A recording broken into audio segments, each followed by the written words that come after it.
Pregnant? It happens. Maybe it's time that you settle down, and this getting pregnant is like a sign or something. Oh, it's wonderful. Mary Beth, those corny movies you watch, they have warped your mind. Men choose 60, 70, 80 years old. They're still deciding to have families. Well, why do I have to decide now?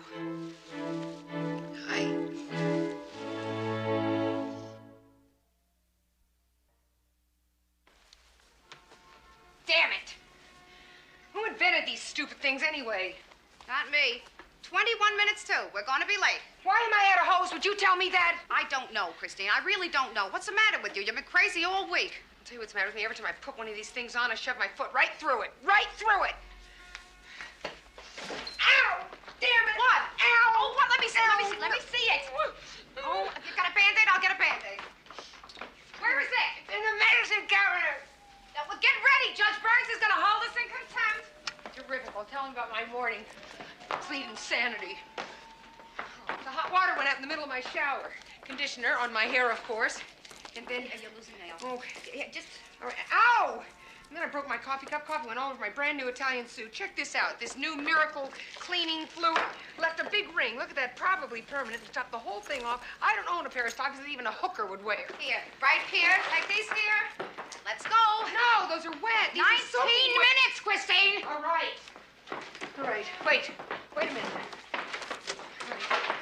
There we go. Oh, so wait. Wait. Okay.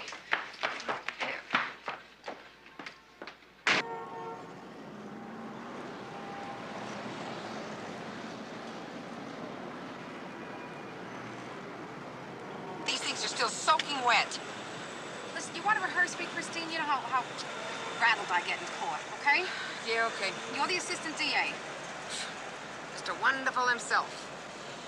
All right, Detective Lacey, drawing your attention to the date in question, under what circumstances do you first recall having seen Mr. George Poulianakis?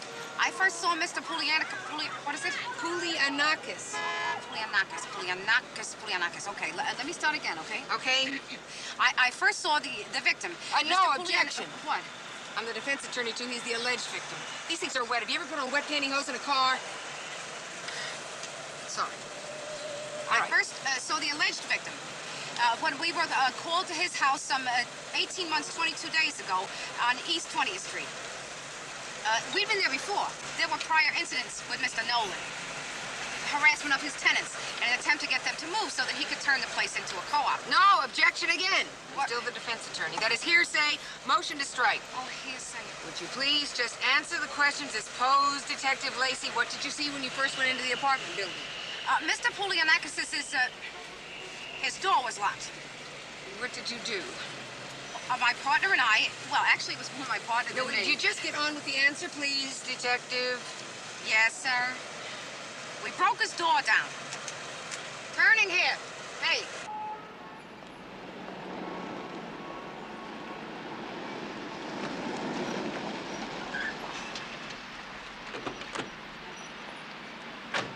Please tell the court why you broke down Mr. Poulianakis' door. Okay, we could hear moaning inside, and also there was this woman in there, this Mrs. Rose Skimmins, who had informed us. Isn't that hearsay, Christine?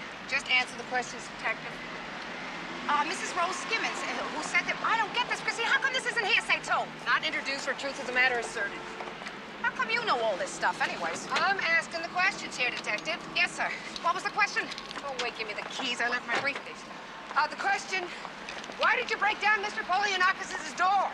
Because Mrs. Skimmins said that she thought he was injured inside, so we broke the door down. And what did you see when you got in there? Oh, that was very sad. Objection. What? Prejudice to my client. Mr. Poulianakis was laying on his bed, and he was half frozen with the cold, and he was badly beaten up. And the worst part about it was he could not even get up out of his bed and go for help, because after Miss... Wait, okay. After Mr. Nolan beat him up, then he stole Mr. Poulianakis' walker. Objection. What? Objection. Now I move for a mistrial. No, wait, no, Christine! I told you I get rattled in court.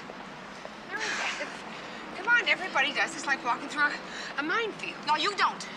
It just doesn't matter anyway, Meredith. We're gonna get up there, and the defense attorneys already have asked for a continuation, all No, right? the judge told him last time this was absolutely the last one. Terrific. Will you come on? People say to you, your check's in the mail. You probably believe that, don't you? Excuse me. This is a novelty dance. She does this French chocolate number. Come on, Mac. French chocolate, huh? Sounds like a real prize, Victor. Yeah, you know what she says to me last night? She says, Victor, where's this relationship going? It's a reasonable question. Don't be a wimp, Marcus. So you know what I said? I said, let's see where it goes, you know. Let's see what's happening. No strings, no attachments. You know what she says? What does Bon Bon say, Victor? She says she doesn't want to wind up in 3 months sitting outside the 14th precinct in a parked car having the same conversation. Sharing that with me, Victor? How do we know what's going to happen in 3 months? I could be dead. We all could be dead. They've scheduled a sergeant's examination. Yeah.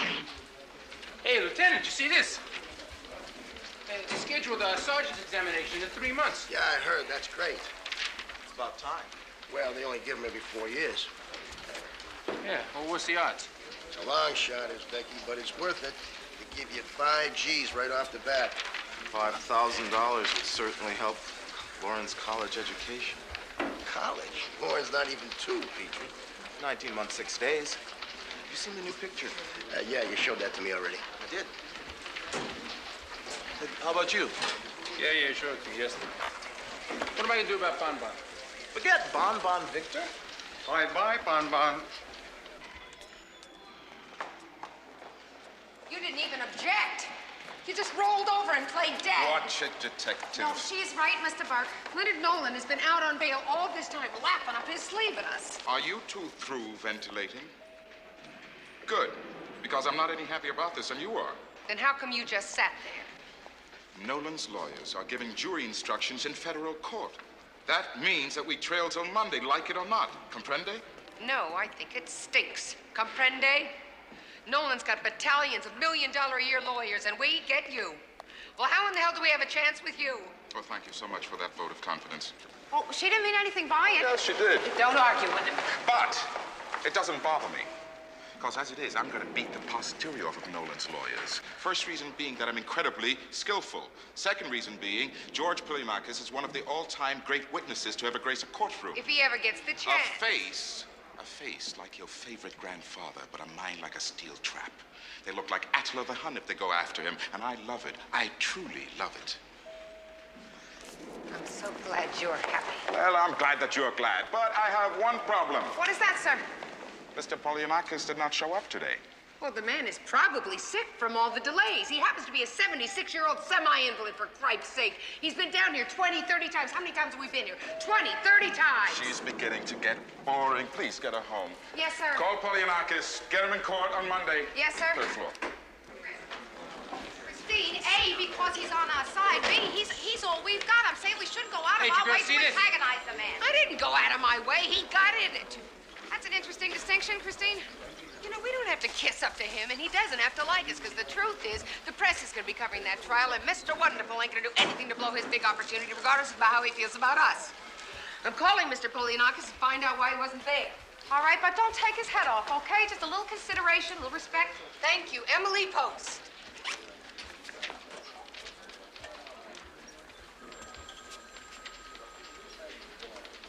Cagney acting like a nutcase or what? She seems all right to me. I don't know.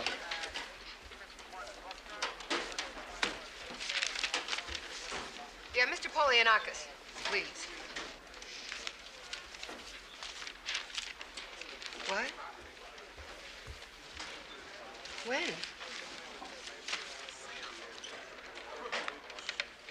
No, I'm sorry.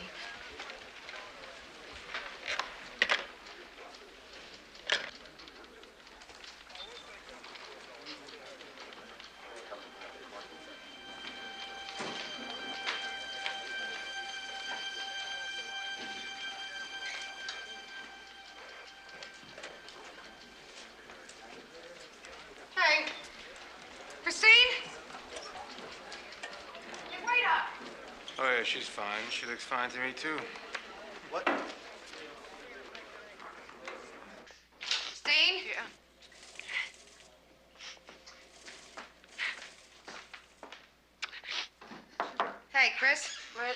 is it?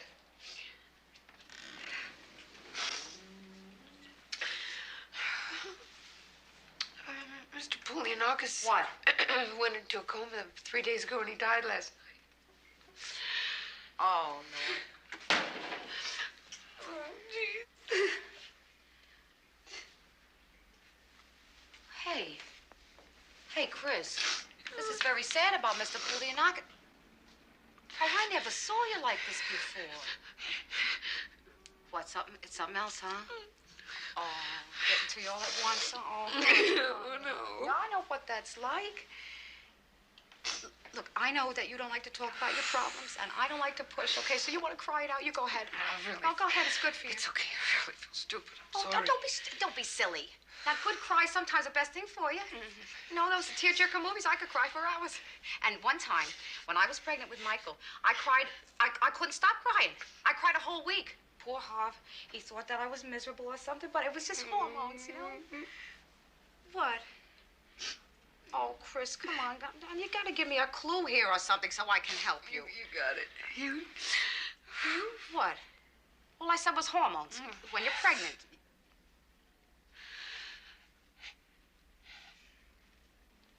Pregnant?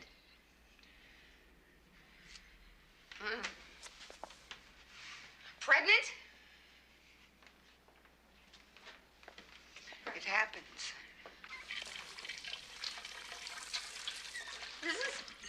This is unexpected. Tell me about it. Who's the father? Mary Beth, let's not even talk about it, all right? It's just. Do you know who it is? Cindy. Yes, I know who it is. Look, maybe I'm not. I'm only a few days late. How many days? 2 weeks. 2 weeks. 2 weeks? Don't you yell at me! Have you spoken to the father? No, he's out of town on business. There's telephones, Christine. Mary Beth, look, you said you didn't want to push. I am concerned here. Now, who is it?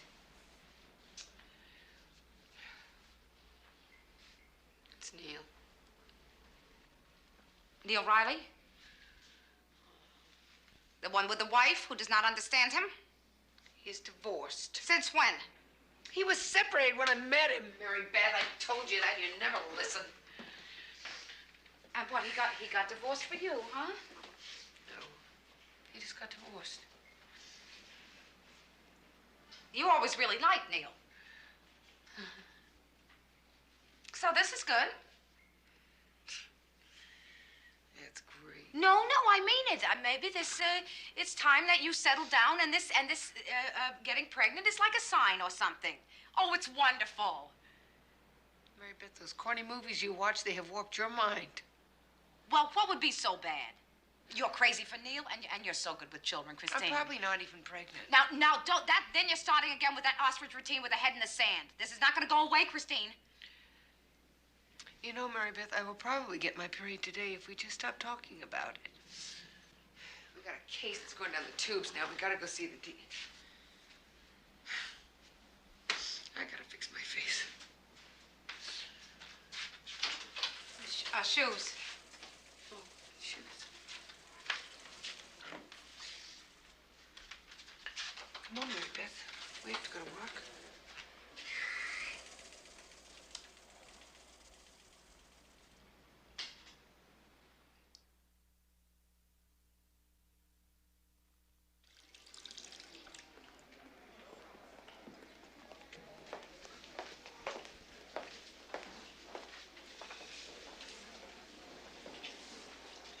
Where is he, anyways?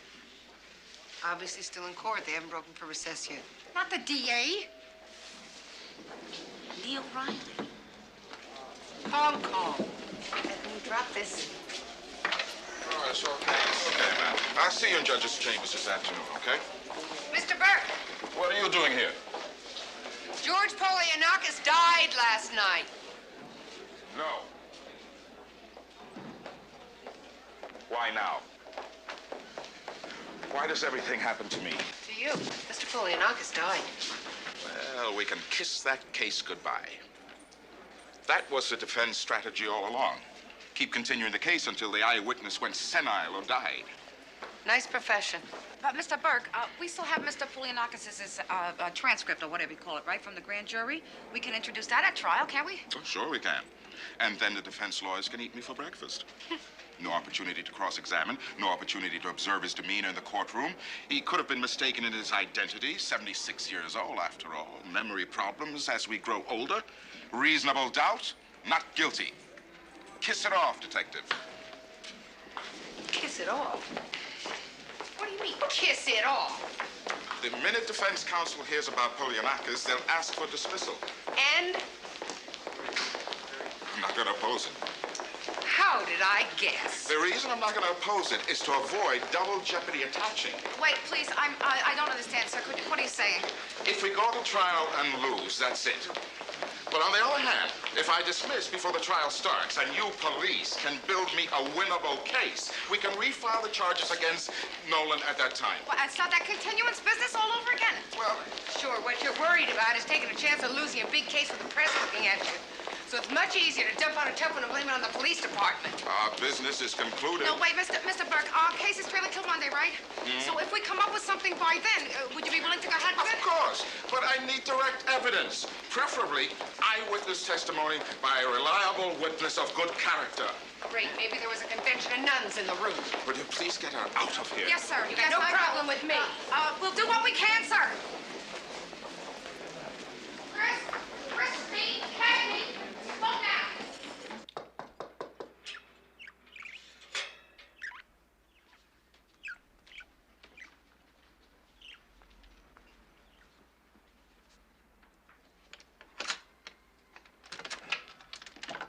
Mrs. Skimmins? We're Detectives Cagney and Lacey. We want to talk to you about Mr. Poulianakis. Mind if we come in, ma'am? Oh, no. Hello. We were very sorry to hear about your friend, Mrs. Skimmins. We know that you and Mr. Poulianakis were very close. Yes. He was a wonderful man. So full of life, right up to the end.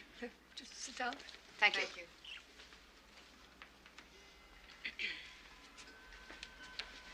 Just before they took him to the hospital, he brought me a catalog from the art museum. He said we'd go as soon as he got better. Then, of course, he never left the hospital. And I very seldom leave my room anymore. So much crime these days, especially against old people. Walking victims, that's what they say, don't they? Oh, could I get you some tea? Oh, nothing, thank No, you. thank you. Chris, you sure you don't need anything? No, thank you. Mrs. Skimmins, we know it's been a long time, but we would like you to try and recall anything that you might have seen or heard on the day Mr. Poulianakis was assaulted. Well, I didn't see or hear anything. I thought I explained all that to you before. Mrs. Skimmins, we've had a very frustrating day. The assistant DA has told us unless another witness comes forth, he's going to throw this case out of court. And Leonard Nolan, who beat up your friend, will never be brought to justice for that crime. I can't think it's as serious as all that. Why, you can bear witness to what Mr. Poulianakis said and the identification that he made at your headquarters. It's just not that simple, Mrs. Skimmins. Nice and warm in here, huh? Yes. So Mr. Nolan has not been fooling around with the boilers anymore. No, everything's very well tended. He even painted the halls a few months ago. Nice guy. I guess I'm lucky to have this apartment. A woman I know, when they changed her place into a co-op, she had nowhere to go. At least I have a roof over my head. I should count my blessings, shouldn't I? Yes, ma'am.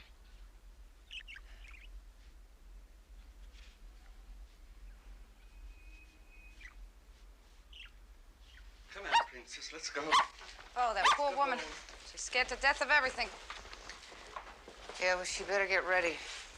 Nolan's not going to harass his tenants with this court case pending, but as soon as it's settled, he's going to throw them all out of here.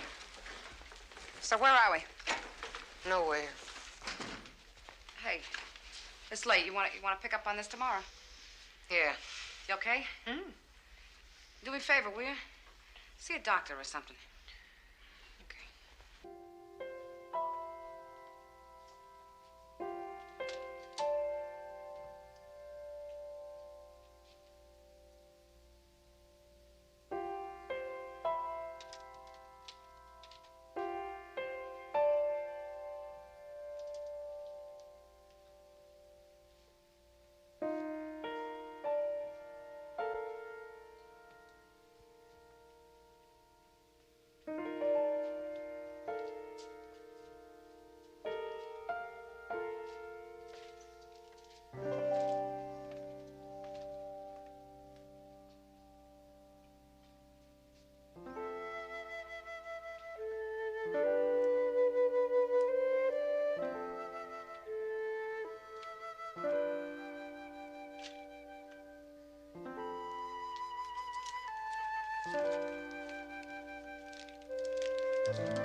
There's laws against shoplifting.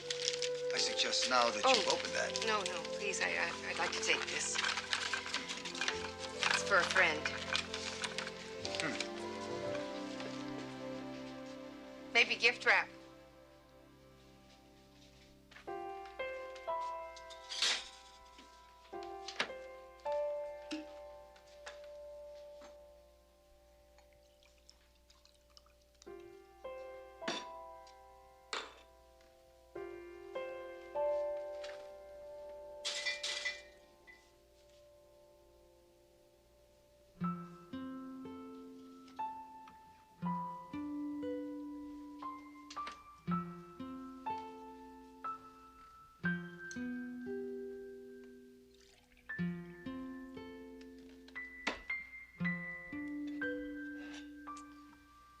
Just looking at you, kid.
Wait at least 3 days after a missed period. I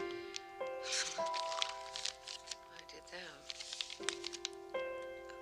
Add contents of vial into test tube, which contains test chemical.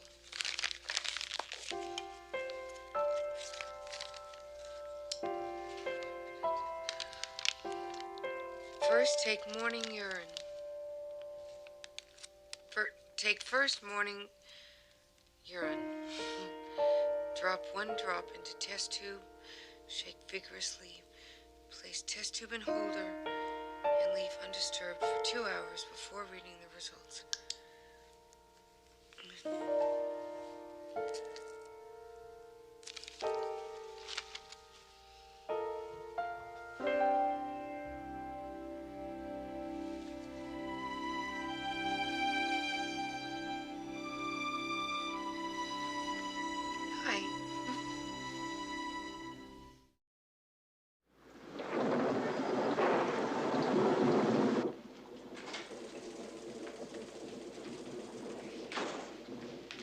Why aren't you with the doctor? Mary Beth, it's Ignoring okay. this will not make it go away, Christine. Now, you have to be responsible here. We're talking about a human life, a little precious, dependent little person, Christine, not some boyfriend you can just dump whenever you get tired of him. Mary Beth. I'm sorry. I did not intend to lecture you, Christine, but I get so frustrated, very frustrated when you try to... I guess I'm not. What do you mean, guess? All right, I'm not. Oh. Not pregnant. Well, that's good. Congratulations. Thanks. What, you're not happy? No, I am. Actually, I'm relieved. Oh, what was I going to do with the baby, Mary Beth? Especially under these conditions. It's not ideal. It's just that, What? I don't know. I'm 38 years old, Mary Beth. And the biological clock is just ticking away here, and there's nothing I can do to stop it. And if I'm gonna have a baby, I better have one soon, or I'm never gonna have one at all. And I think I'd like to have one. You know, the last couple of days I was talking to it. Why is everything so complicated? Well, what is complicated? Get married. You and Neil get married and have a baby. Now, people do that every No, day. I don't even want to have a baby. Well, what are we talking about here, then? What do you want? I don't know what I want. What I don't want is somebody telling me I can't have. Now, it's not fair. Men choose 60, 70, 80 years old. They're still deciding to have families. Well, why do I have to decide now? Because that's the way it is.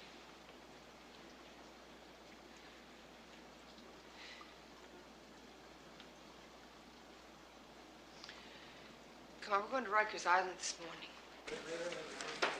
Yeah, Anthony Nunzio, that punk that was working for Nolan, he went up for stolen We were in goods. the middle of something important here, Christine. So we will discuss it on the way to Rikers Island, all right? I will be a totally captive audience, and you know that's how you love it.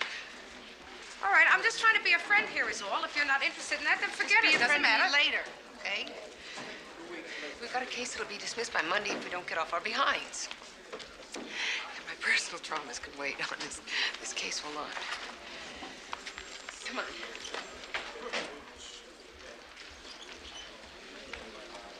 See, now they're both acting like fruitcakes. They say that's why women live longer than men, Victor. They don't keep everything in. Actuarially speaking, you could live 8 years longer if you could learn to let your emotions out the way women do. No kidding. Think about it, Victor. 8 more years with Bon Bon. Bon Bon's history. That's what you said about Blanche. Who's Blanche? Meter maid, 6th Avenue.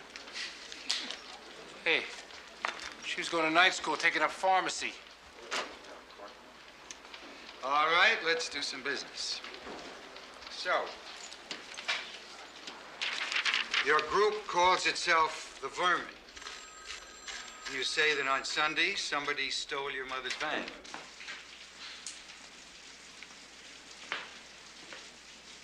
Why should I talk to you? I know my rights.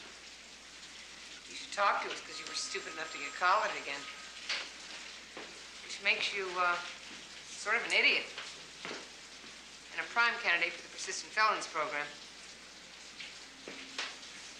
So you think this is news to me? No.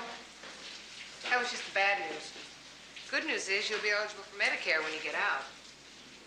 Mr. Nunzio, in your statement before the grand jury, you testified that you were not present on the day of Mr. Pulianakis' assault. You said, quote, Nolan handled that himself. He said he was better with people.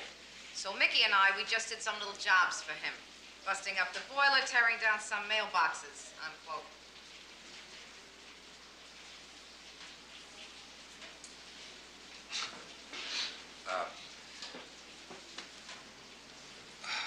So if I change my mind about that, are you saying that maybe you could help me out on this new beef? No, what we are saying is... Depending on what you do for us. So like, what do you need?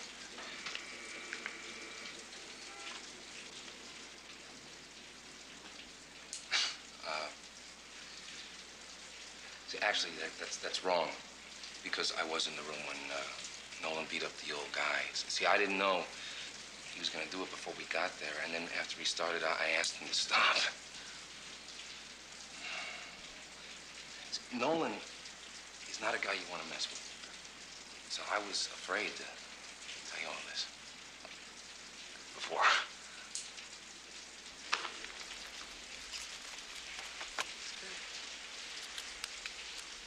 Would you be willing to testify to that in court? Sure. When? We'll talk. Okay.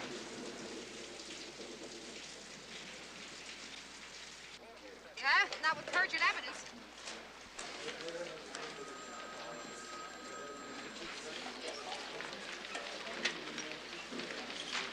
What are you doing? What are you doing? I want to know what you are doing. I am making a phone call. A personal phone call. I told you I would not call the DA until we discussed it tomorrow. Okay? Sorry?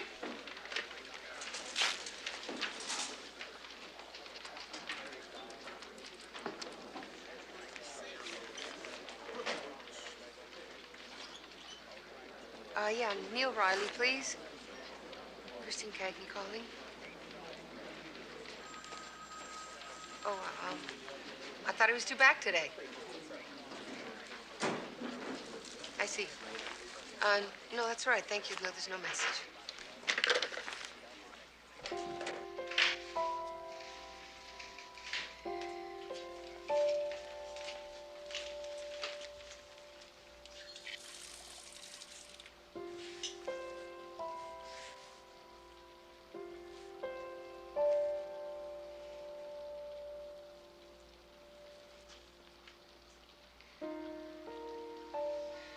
It's this damn case, Mary Beth. I just hate it.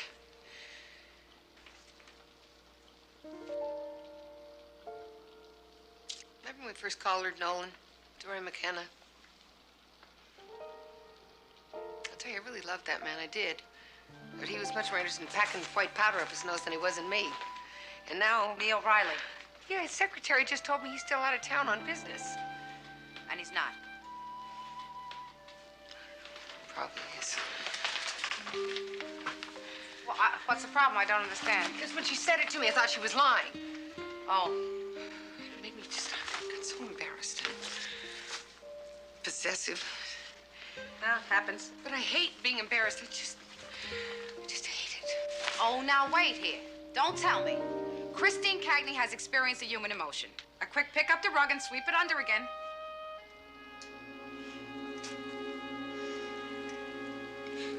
I gotta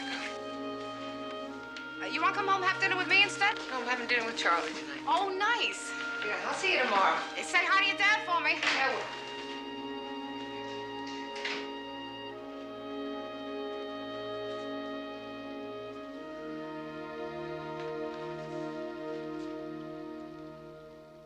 No, honest, Dad, it's okay.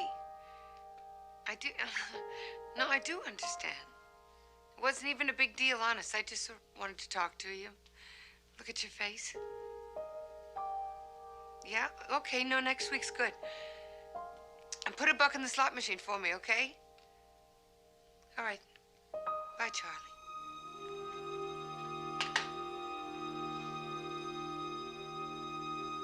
Section 26501 of the Penal Law, possession of a checker stick or kung fu star is criminal possession of a weapon in the 4th degree, a Class A misdemeanor. Now, did you know that, Marcus? Yes. What about a 170.02? Divestiture of jurisdiction by indictment. Yeah, what about the old 180.45? Sports bribes receiving. Felony or misdemeanor? Felony, Class E. You know what your problem is, Marcus? You study too much. You're gonna turn into one of those hunched old people who've got bad eyes, no social life, no girls, no more kids, no more horseback riding. Yes. And with sergeant stripes. Yeah, I said, oh, fine.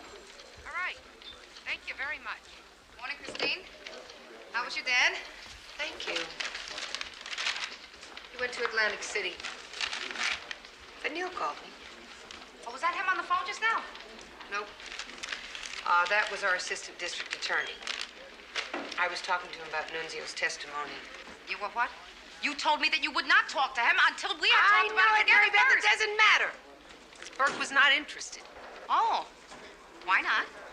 Because Nunzio's a junkie with a record and his testimony would never hold up in court. What a surprise. Doesn't matter, because I think I'm onto something else anyway. Do I want to hear this, Christine?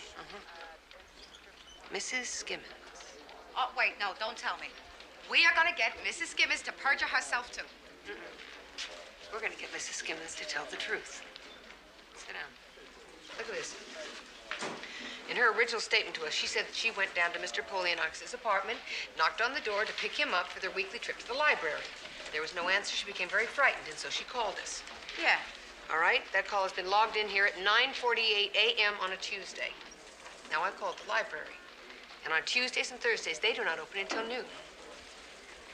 Well, maybe she went by his apartment early. Maybe. But I don't think so. I think she saw something that frightened her. I think she saw Leonard Nolan let himself into that apartment, shut the door, and then she called us. Good. You are good. Mm-hmm. Croissants in the car? Mm-hmm.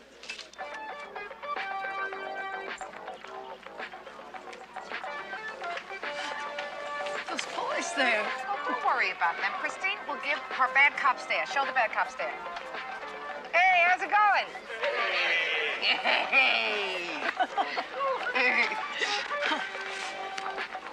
The air feels so good. It's nice to be out of the house. You said something the other day about how you keep yourself cooped up a lot, right? Because you're frightened? Yes, well, I see and hear such dreadful things. Make me very sad, Mrs. Skimmins. Sad and angry. I mean, a nice woman like her, she feels so frightened, she keeps herself a prisoner in her own apartment. This is the kind of thing that keeps me going to my job every day, trying to make things better. Although sometimes it seems like it's impossible even to make a dent even. I appreciate what you police are doing. I'm glad someone's trying, at least. Well, I guess that's my point, I guess. You see, trying at least is better than doing nothing at all. Of course, we can't do this by ourselves. I mean, our legal system is so frustrating. A bad man like Leonard Nolan, he can take it, bend it, turn it around, make the rest of us feel like monkeys. Poor Mr. Polianakis. He got so frustrated going to court time after time. I know. Do we know? But I regret it because, you see, the system was eventually going to work because Mr. Polianakis was doing his part. But when we don't have anybody to help us, you see, the truth is that we don't really stand a chance. Mrs. Skimmins, we know you're frightened. But the truth is we need your testimony in court. Ma'am, there's very few things I know for sure in the world. But one of them is that Leonard Nolan brutally assaulted Mr. George Polianakis. Had he not done so, maybe Mr. Polianakis would still be here today, alive. Leonard Nolan deserves to be punished for that despicable act. But the way things stand now, we're going to have to wait for God to do it. That is, unless you come forward, Mrs. Skimmins, and give us the help that we need.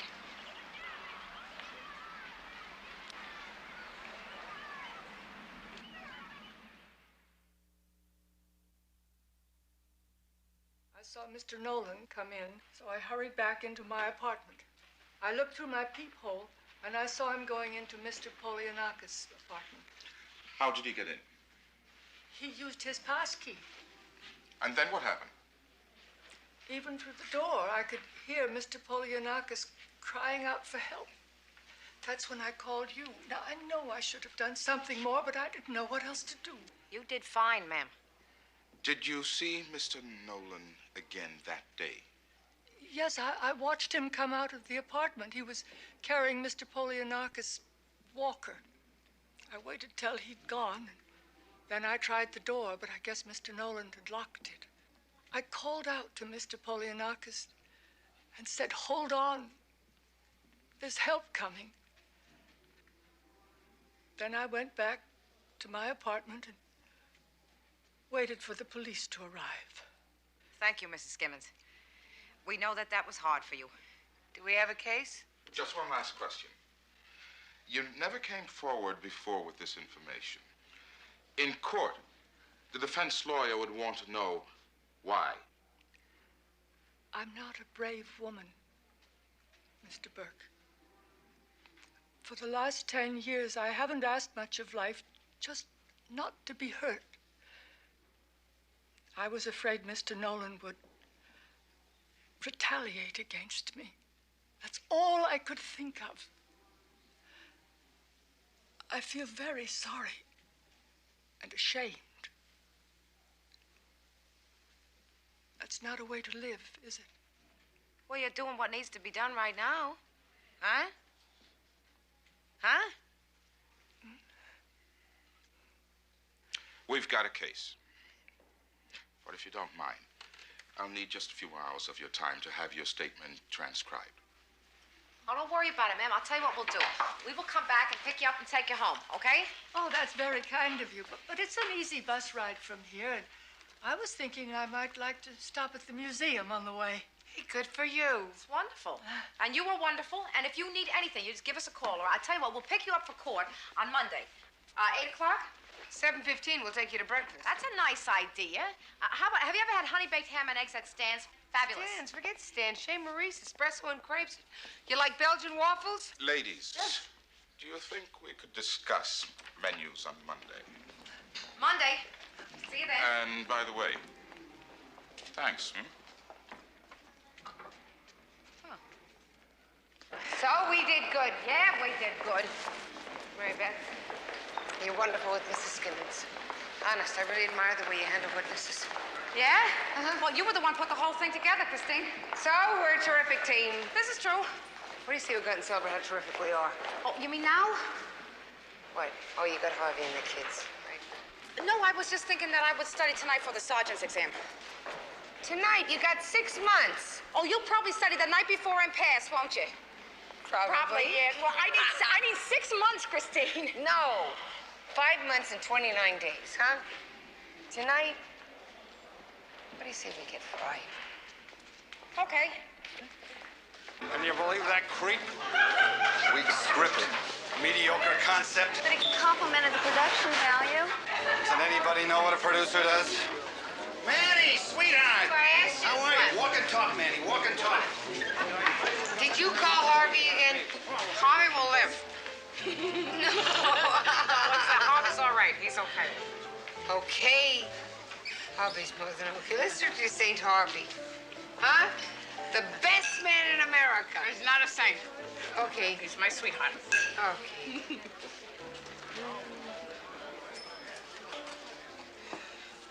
Okay. What about this Neil person? Nothing. What? Nothing. You told me to talk to him. I did. I talked to him this morning. He called me to tell me how much he liked me. Oh, that's not nothing. That's something. You know why he likes me so much? Huh? I'm so easy to be around. I'm such an undemanding person. And I'm a cactus. I beg your pardon. I'm a cactus. She's a fern. Who? His wife. Is a fern? Yes. She needs constant watering. And I don't need any attention at all. That's what he told me. Nothing. What a bastard. I hope you get a piece of your mind. But it's not him. It's not him. It's What do me. you mean it's not him? It isn't. That Neil is not deserving of you, my partner. No, I want you to think that every man in the whole world is like that miserable Neil. No, there's a good man out there for you. I know it. Mary Beth, the truth is I wouldn't even know a good man if I ran over him. Bad luck. You had bad luck. No, it isn't bad luck. I picked them. Every single one of them. There's the rub. I chose them. It was me.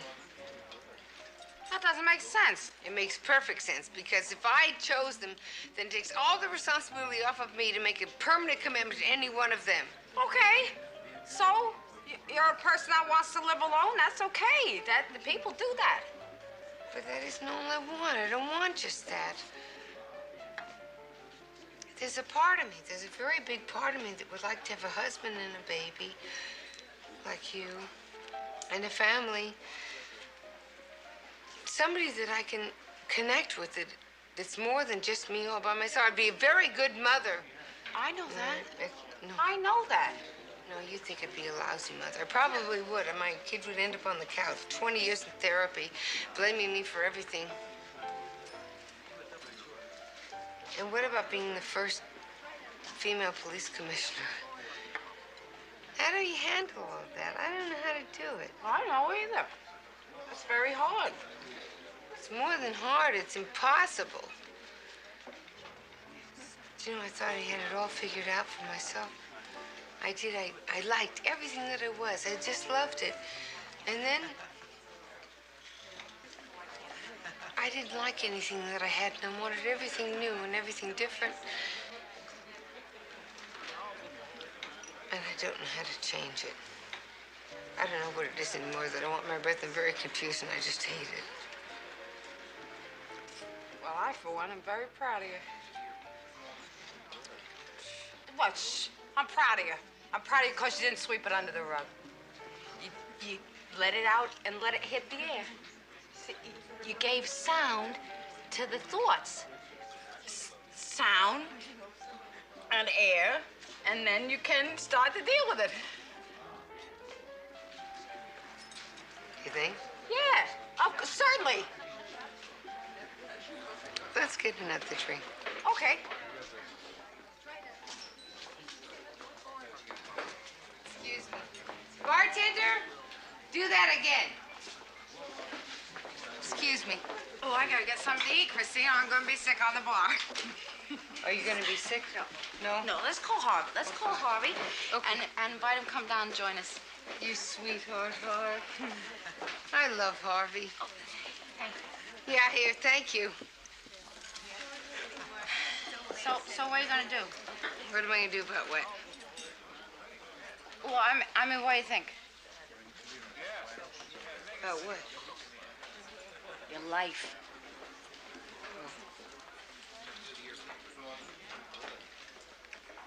Did you ever see Gone with the Wind?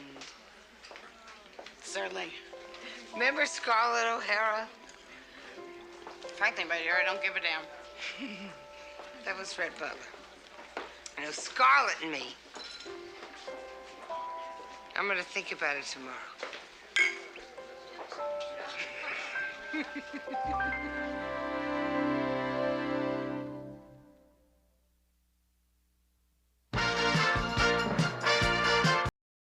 I didn't know your niece was coming for a visit. Neither did I. What are you doing here? I'm staying with a friend. Your friend's a boy? He's a man. Pete and I live together. What do you do when one of your kids springs a big surprise on you? My kids aren't old enough for that yet. Why do you hate it that I want to be like you? I don't. Bridget is a very stubborn child. A niece of yours? You're kidding. I am trying to help you, damn it. I don't want your help. I don't need your help. I don't know what to do. Everything I think of seems wrong. Welcome to parenthood.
Drop that token.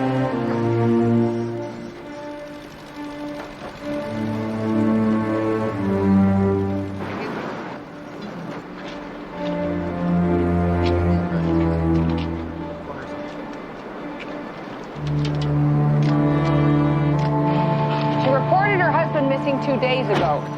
The man in his 60s. The car matches her description. All I'm saying is, Lieutenant's going to want a positive ID. So we'll take Mr. Sikorsky to the morgue. I'm not the one you have to convince, Christine. Small caliber bullet back of the head. It's a dead giveaway, if you'll pardon the pun. Not your average homicide. What is? You can look it up. Los Angeles has more beautiful women per square inch than any other city in America. I didn't know your niece was coming for a visit. Neither did I. You know, ever since Duke Wayne died, I've had this connection to the West. Sometimes he even goes to Central Park just to smell the horses. And Chris! Hi. Hey. How are you, Mrs. Lacey? I'm fine. How are you? What are you doing here? I think she's dressing up the place. Well, it's about time somebody did.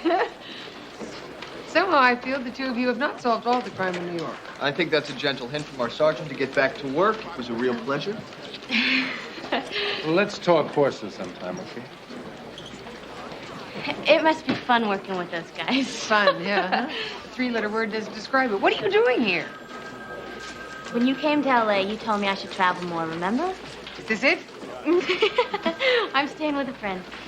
Why didn't Brian tell me you were coming? I could have gotten tickets to a show and stuff. Listen, I gotta meet my friend in about 20 minutes, but we wanted to know if you would have dinner with us tonight. Let me take you two out to dinner. Nope, it's all settled. Dinner with us at 7:30. Okay. Great. Okay, well, the address is 617 Barrow Street. All right. That is in the village. Right. Number 5. Okay.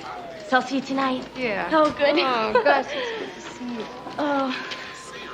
Be careful out there. Oh, and Chris, you know how my dad is, and I didn't want him to worry, so I told him I was staying with you. Great, Jade. Christine, we have a message here. Mrs. Sikorsky, she wants to know if we found out anything about her husband.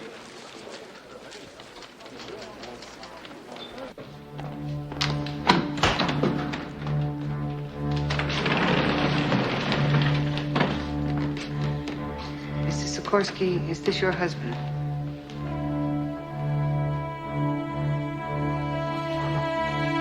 Is this Matthew Thomas Sikorsky? Yes, it's my father.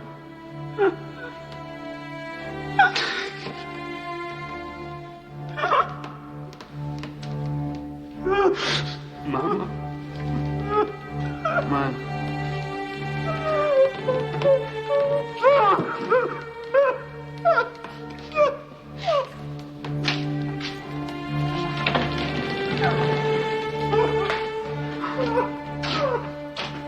Very sorry.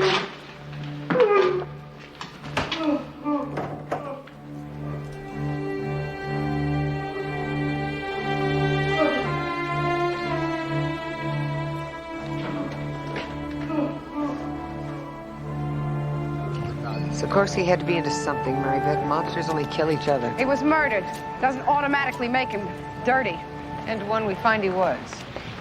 Just because he was in a union? Matt Sikorsky led his local. He had a lot of power. And a clean reputation. I'm telling you, we can link Sikorsky to organized crime. First, we've got to find out what they had on it. Can we start first thing in the morning? Fine. Fine? You're not going to huck me to work late? I'll even finish the DD5 on Sikorsky. Why? Because tonight, I think you should be home on time. Why? Because there's a surprise waiting. You know how I feel about surprises, like surprise baby showers. Mary Beth, you've been talking about your mother-in-law being sick and how you and Harvey have been running yourself ragged between the baby and the work. Yeah? Well, I missed your birthday last year, and you wanted me to buy the baby many presents, and, well, after all, she is my namesake. What exactly are you trying to tell me here, Christine? I am trying to tell you that you, Mary Beth Lacey, are the lucky recipient for the next week of a genuine English nanny. My treat. A nanny? Audrey Lancaster, NBNA. Excuse me? NBNA, National British Nannies Association. Oh, Mary Beth Lacey, NYPD. Oh, yes, your husband told me you were a police officer. What an exciting occupation. Yeah. Well. Yeah. Mrs. Lancaster came over right after you left this morning. I thought it must be some mistake. She's a present from Christine. Yeah, I called the agency and found out. How about that, huh? What is that you're feeding her? It's my own special recipe. Whole wheat cereal, pureed prunes, and a touch of arrowroot for the digestion. Well, she never had arrowroot before, and prunes are not her favorite.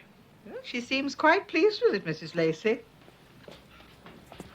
Hi, Mom. Hi, sweetheart. You were right, Mrs. Lancaster. It was the square, the hypotenuse. Well, of course it was, Harvey. Geometry is simply a matter of logic. Well, I guess I'd better start dinner. Well, I'm not hungry, Mom. Me neither. Mrs. Lancaster made us tea. A cup of tea wrecked your appetite. Yeah, it's what you call English high tea, Mary Beth. Tons of stuff to eat. Like the army, a family marches on its stomach, and a good nanny makes sure everyone is well fed. How come you never make scones, Mom? Because I'm not exactly sure what scones are, Michael.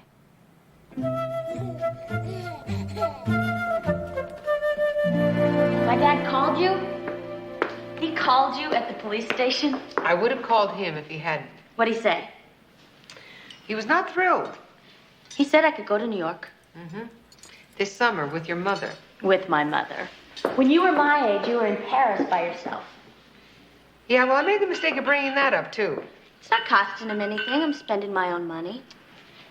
Bridget, your father is upset because you left without talking to him. I left him a note. He didn't want to listen to anything I had to say. So I gathered. So I told him to use the time you're here to cool off. And then when you go back, you two can straighten everything out. I'm not going back. I'm not going back to L.A. Well, Bridget, you can't stay with your friend forever. Pete and I live together. Your friend's a boy? He's a man. Well, you're 11 years old, for God's sake. And Chris, come on. Besides, you're the one that got us together. You got me the wetsuit. I went surfing down at Balboa, and Pete's band was playing a gig down there. Sort of zoned in on each other. If a visit freaks my dad out, can you imagine what he'd say if I lived here? How long did you plan on keeping this from him? Well, I know he's going to find out eventually, but when he sees how happy we are, he's going to have to change his mind. I don't think this is the best way to guarantee it. I appreciate your advice, Aunt Chris. I really do. It's just, I think it's time I start making my own decisions. Hi. Hi. What's going on? Good session? Yeah. It's okay. We still need a drummer who can stay in the groove. This is my Aunt Chris I was telling you about. This is Pete. Hi, Pete. Yeah, hi, Chris. We invited her to dinner, remember? Look, I had Pete's at the studio. Eddie and Steve are coming over to rehearse. Oh, no problem. We don't take up much space, do we? Hey, Bridget, we really got to get this song written. I mean, we got to do some serious jamming. Listen, if this is a bad time for me to be here... Oh, no. It's no problem, honest. No. Could we talk a minute? Don't be unreasonable. Come on. Unreasonable? It's my place. You said you wanted me here. I do. Till you can get a job, get a place of your own. I thought we were going to talk about that.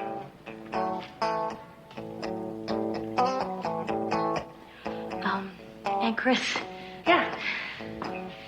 Look, I'm sorry. Maybe tonight isn't a good time for dinner. Could we do it another time? Sure, yeah. I'll call you later, okay? All right.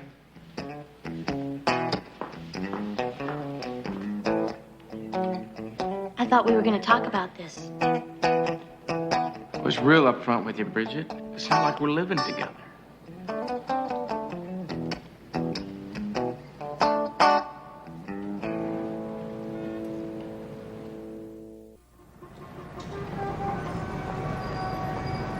Mrs. Sikorsky, did your husband like gambling? No. Did he have any big debts? Was he an alcoholic? No. Or used drugs? Why are you asking these questions? We understand that this is difficult, ma'am, but we're interested in anybody that might have been pressuring your husband. Blackmailing him. Let me tell you something. My Matt was a decent man. He wasn't a saint, but he never did any of those things you're talking about. Well, he may not have wanted to tell you. My husband was murdered. Somehow, to you, that makes him guilty. Sergeant, please. My mother's been through enough. We're doing our job, Mrs. Sikorsky. I'd like to lie down.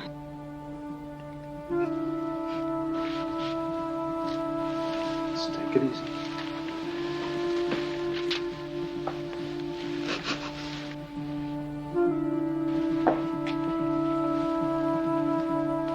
I'm afraid you'll have to talk to her when she's feeling better. The son is very protective of the mother. Looks like a close-knit family. Congratulations. After lunch, I want to check Sikorsky's finances. Okay, what do you want to eat? Deli or the falafel stand? Oh, Gotta meet you back at the station. I'm taking Bridget to lunch. Oh, is everything all right? Yeah, it's fine. Mary Beth, what do you do when one of your kids springs a big surprise on you? How big? Major. My kids aren't old enough for that yet, thank God. I tell you, you're in for something. Taxi!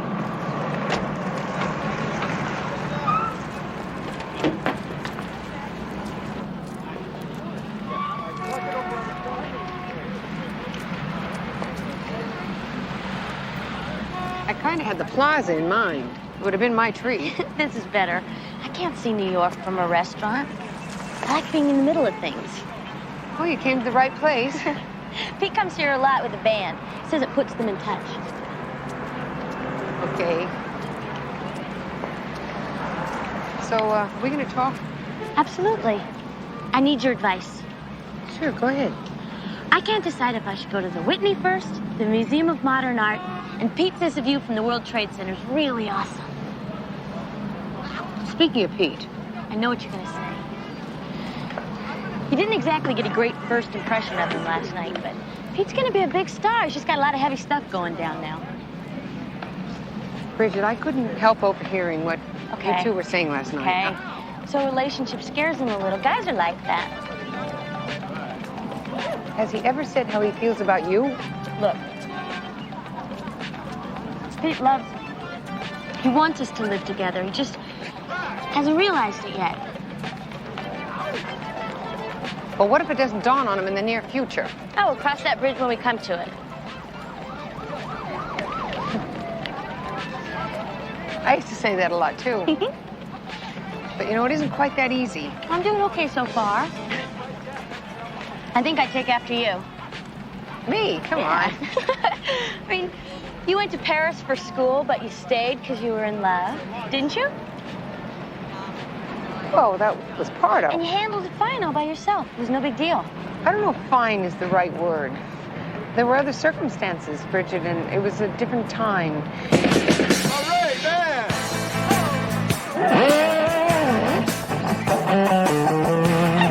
Come on, this is going to be rad.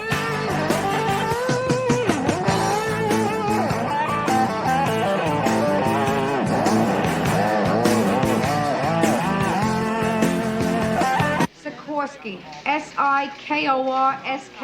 We need it as soon as possible. You got it, Detective. Thank you. How was lunch? Loud. Ah! Damn it, Newman. Don't you ever stop acting like a hot dog. Never. You want to get together and talk about buns?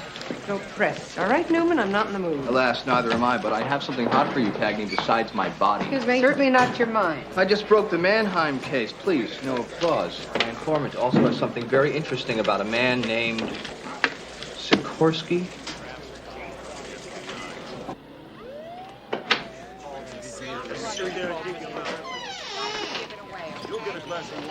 Well, well. Things are looking up. You only think so, Smiley. Tell them what you told me. Hey, we made a deal about Mannheim, nothing else. Think of it as raising your line of credit. You're overdrawn, Smiley. 3 days ago, I overheard a couple of dudes talking. They were talking about how they got paid to off this guy. Some hard case named, Sikorsky. Exactly where did you hear this conversation? Well, the shooting gallery on Avenue B. These people you overheard, they were junkies? Well, what do you think, lady? I think junkies are not your most reliable source. Hey, look, lady. All I know is what I heard, okay? These big-time operators paid these dudes major bucks to make the hit. And they had to supply the gun. These dudes. Did they say what it was? A 45? No. Oh, that's my luck. No, they talked about a 22.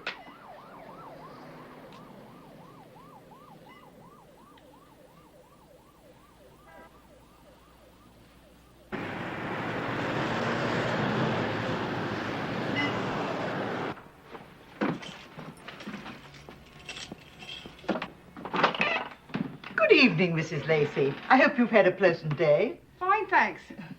Can I come in? Where is everybody? Well, the boys were perfect angels and went to the market for me. And Mr. Lacey and Alice Christina having a nap in the other room. Oh. Gee, what's cooking? Well, Mr. Lacey seemed so tired that I said I'd prepare supper for him before I left. It's Lancashire hot pot, bubble and squeak, and Bakewell tart. Beg pardon? Lamb stew, cabbage and potatoes, and pudding for dessert. Oh? Sounds delicious. Well, I'd better be on my way. Oh, no, don't rush off. We could have a chat. Sit down. I'll make you some tea. Thank you. Low tea. Oh. So, you're from England. That's right. I always wanted to see Westminster Abbey. And the Tower of London. Well, they're really rather damp, actually. Which part are you from? I beg your pardon? Which part of England did you grow up in? Oh, my family came from Suffolk. But of course, I've lived on many estates as nanny to noble families. No kidding. Which ones? Well, a complete resume is available at the employment agency. But I'm proud to say that my last post was with the Countess of Hargraves. And before that, I raised the children of the Earl of Nottingham. Oh, where do they live? In Nottingham. Of course. Nottingham. Hum. Could you please tell me, what is it that bothers you about her? I don't know. She's very nice, and Lord knows she's terrific with the kids. Yeah, so? Something is not right. Could you give me a hint? Okay. The way she does things for you and me, she sometimes straightens up even when the kids didn't make the mess. She cooks. That's bad. In England, a nanny takes care of children. She's not a cook, and she's not a maid. I saw it on Masterpiece Television. That's it. That's why you think Mrs. Lancaster isn't kosher.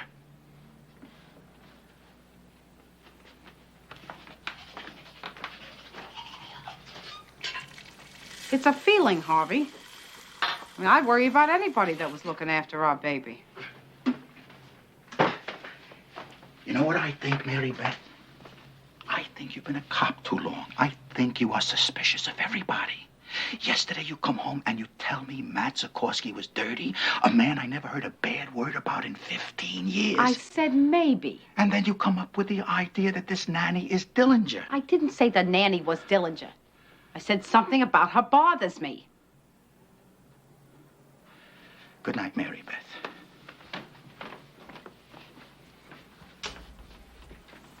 Yeah.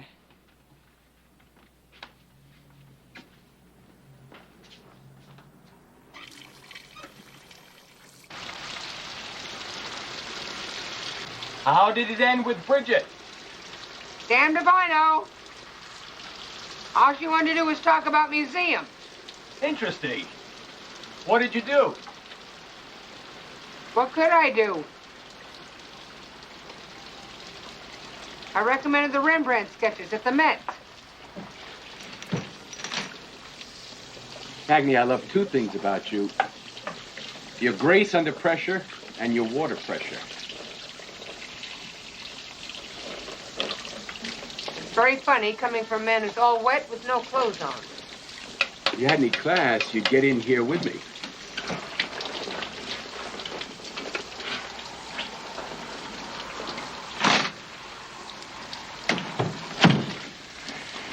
Cagney, you are one classy broad. New York's finest.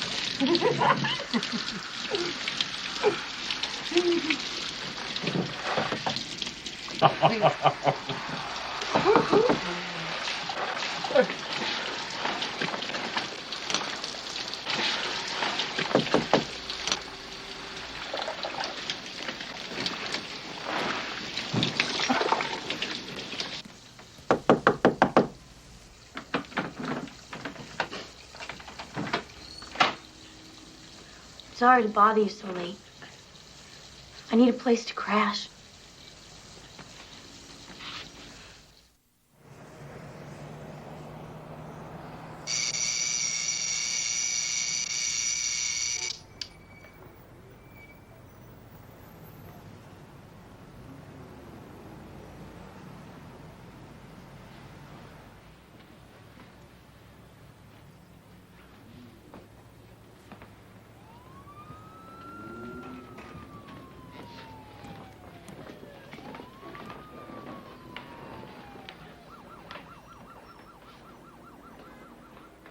Morning. Hi. How are you? Terrific. The platters, they're really a trip. Oh, I made some herbal tea if you want some. I don't have any herbal tea. Well, you do now. I had some with me.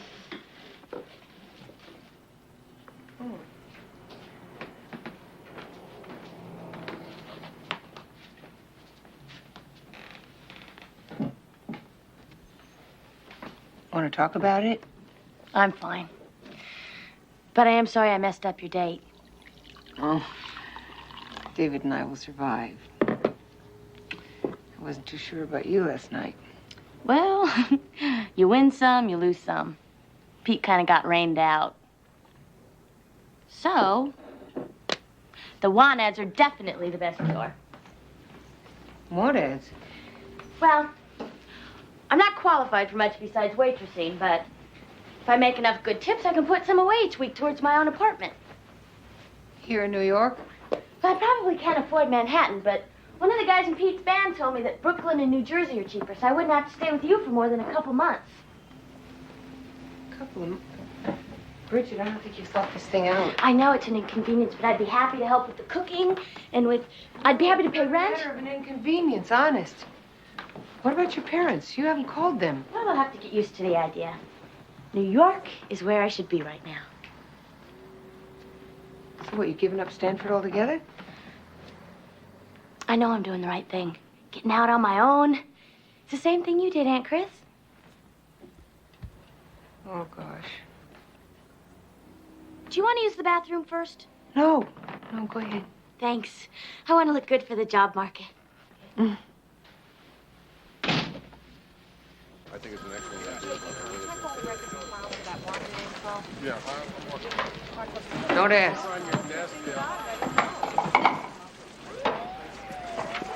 This is D&B on the Sikorsky case. You want to stick your teeth into this?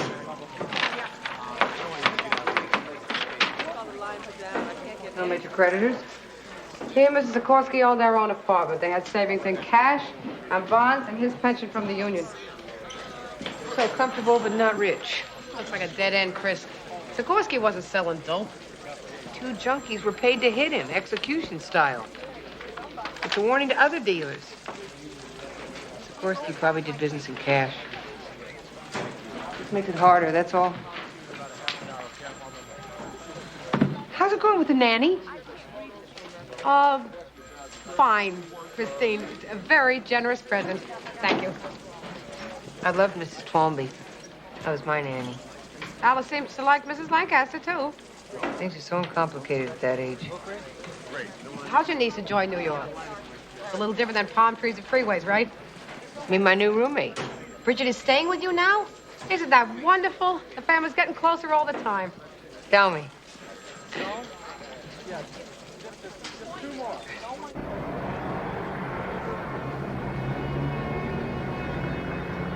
Believe me, there wasn't a guy in the union that didn't look up to Matt Sikorsky. I'm telling you, you're wasting your time looking for dirt on this guy. So we've heard. We'd like to look anyway. Well, be my guest, but I'm telling you, you won't find anything. Not a thing. Most of these are thank you letters for favors he did people. I bet the Godfather gets a lot of those, too. Nobody seems to have held a grudge against him, Christine. Maybe they didn't put it in writing, Mary Beth. There wasn't anything in the checking account either. No large amounts of cash, no nothing. Sikorsky could have had other accounts. All I'm saying is maybe we're barking up the wrong tree here. Newman's source knew the name of the target plus the type of gun that was used in the hit, which was not in the papers. Newman's source? Could have still been mistaken. This could mean he wasn't. What? Application for a loan from the Union Pension Fund dated 2 weeks before Sikorsky died. Okay? Okay. $20,000. Matt Sikorsky needed cash, probably to pay off his drug suppliers. He had a bad habit. It was expensive. Wait a minute. The man was over 60 years of age. I don't buy a coke habit. Okay, maybe he got ripped off. Maybe he was dealing, got burned. Sikorsky get his loan? It came through the day before he turned up missing, sir. The wife knows nothing about it. It's not in any of their bank accounts. No, you're going to have to come up with more than that, Cagney. Well, we have another idea, Lieutenant. It's a long shot, but we want to go to the Hall of Records and check to see if Sikorsky had mortgaged any property, and if so, who held the liens. And the computers can always come up with that information. Dealers have set up dummy corporations before, so your real estate's a lot safer than cash. Yeah, you're right. Yeah, it's a long shot, Cagney, but... Cagney. Yeah, would you excuse me just for a minute, Lieutenant? We were thinking, sir, if it's all right with I you, haven't we'd like got to get all down there day. this afternoon. Roommates are no problem. What's happening? Nothing. We were just discussing apartments. I may have a lead for Bridget through a friend of mine. Unless cockroaches are your favorite pets, I would suggest you pass. Cagney, it is a dynamite place, low cost, high ceilings. There's a fireplace. If you show up on real estate, Newman, maybe you don't have enough to do. He's looking at you, kid. Nice sweater. Oh, I'm sorry. I know I should have asked before I borrowed it. I wanted to look good for Pete. I thought you and Pete had broken up. We might be seeing each other again. You look very happy about it. My dad called. We had a big fight. All he can do is yell at me. Reggie, he's worried about you. He acts like I'm 2 years old. I hate it. I'm never gonna talk to him again. Cagney, I don't have all day. I got a meeting with Nelman. I'll be right there, Lieutenant. Why don't I show you where the ladies' room is? Oh, no, I'll be okay. I didn't know you were so busy. Bridget, look, I'll talk to you later, all right? Chris, you gotta call my dad. He said he was gonna come to New York and get me. You gotta talk him out of it. Cagney! Thank you, Aunt Chris. I'll see you tonight. The lien holder should be listed under the buyer on the deed. We file chronologically, not alphabetically. Great. Just great. Don't blame me, sweetheart. I only work here. Are you saying that we have to go through the records year by year and then do the same with every other county we want to check? You got it, but not today. It's 4:30. What? You saying we have to come back here tomorrow? Ain't life a bear? Good night.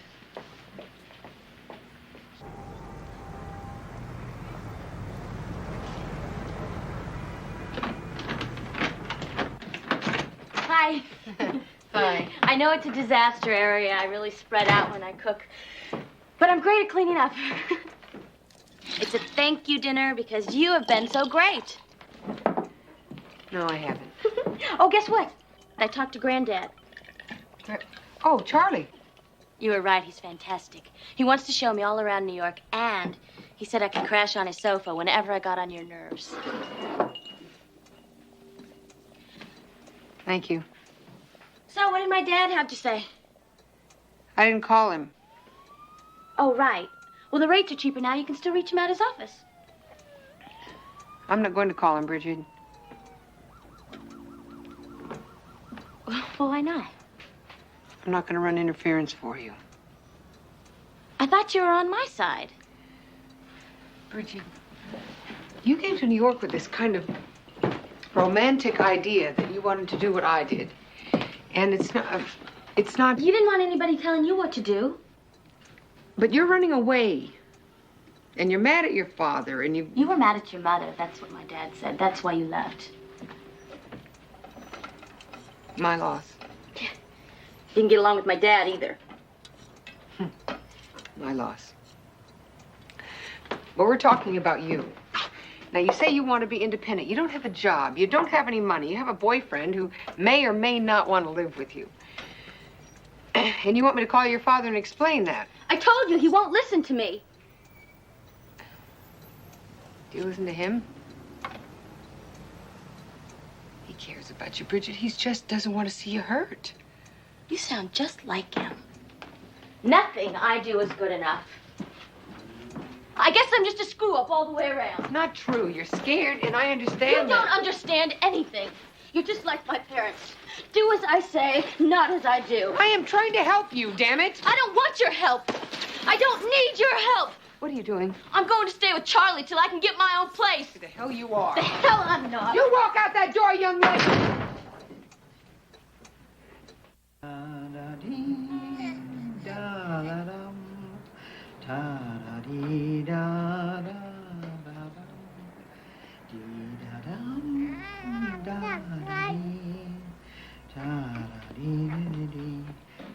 Oh, Mrs. Lacey, I thought you'd left already. I got a little extra time this morning. I'm meeting my partner downtown. You know, you have been so good with Michael, helping him with his reading and all. He asked me to take him down to the library last night so he could get another one of those Rudyard Kipling books. I was waiting for him to pick out the one he wanted, and I got a little curious.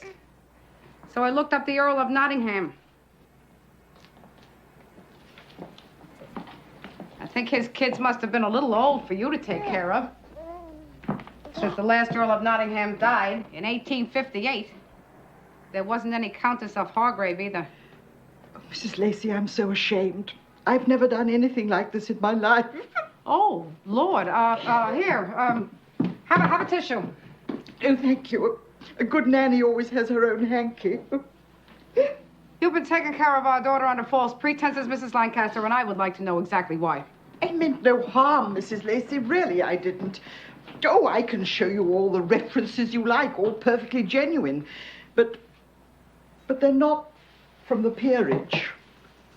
What is that, some kind of nanny clearinghouse? The peerage is the British nobility, and I'm afraid I've never worked for them. I cared for the children of businessmen and the professional classes. So why did you tell me you worked for an earl? Well, if you'll forgive me for saying so, Mrs. Lacey, most Americans are snobs. And I was told they would never hire a woman of my age unless she had been nanny to the nobility. I apologize for any inconvenience I may have caused you, and I fully understand that you'll want to give me the sack. What sack? Terminate my employment. Oh, well, I don't think we have to go that far. You do have references. Oh, yes. And you've only got 2 days left anyways. You're really very kind, Mrs. Lacey. Besides, Alice is getting quite attached to you. And no wonder. You're wonderful with her. I maybe could write a recommendation myself. I mean, we're not exactly royalty here, but the New York City Police Department should stand for something. I don't know what to say. You don't have to say anything, ma'am. Ma'am is for the Queen, Mrs. Lacey. Why don't you just call me Audrey? Only if you'll call me Mary Beth. So, be my guest. Audrey. With pleasure. Mary Beth.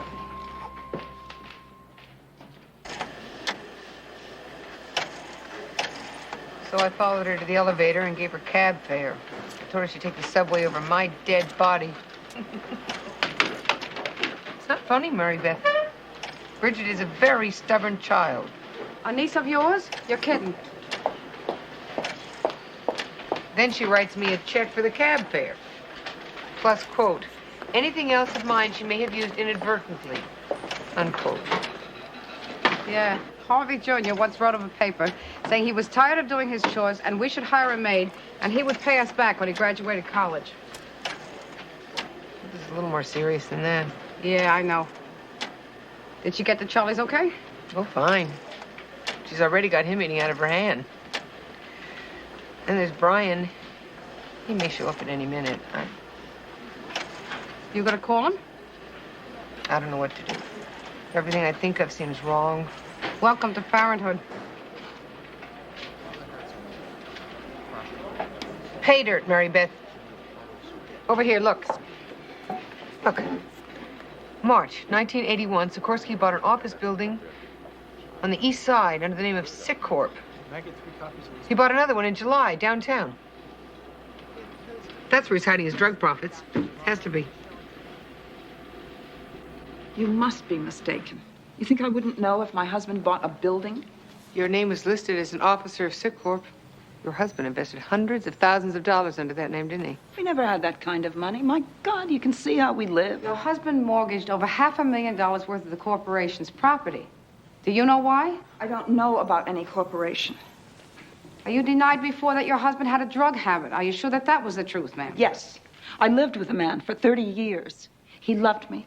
He didn't lie to me. Then you must have known he was dealing drugs. No.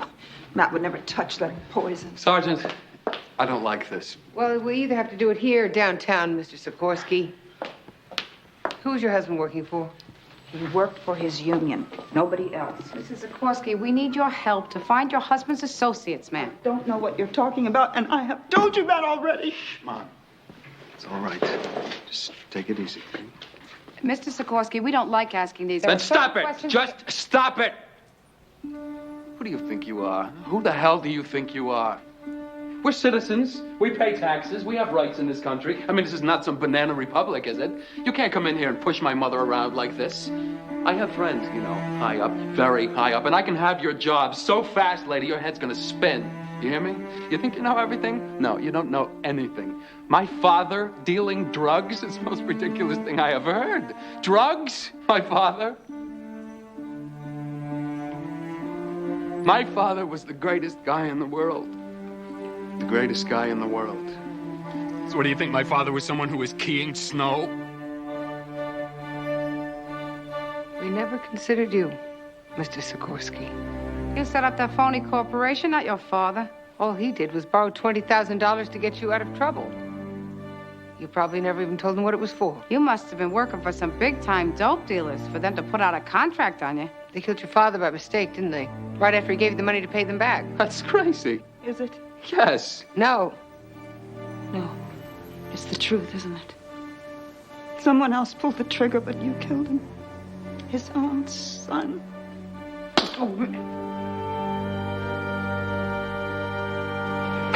By mistake.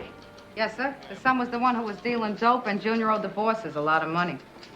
And that's why he borrowed $20,000? Huh? To get his kid out of trouble? Too late, though. The hit had already been set. They just got the wrong Sikorsky. I want to read that report as soon as possible. Yes, sir. Lieutenant?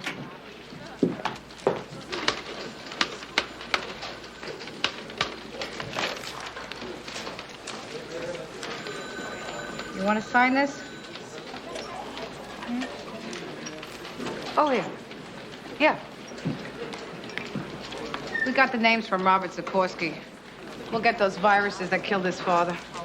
Keep seeing the look on the mother's face. Yeah. Think you know your kid, and he turns out to be a stranger. It's a nightmare parents have.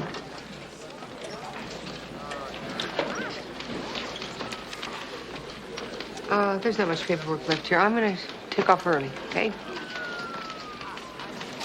That's okay by me.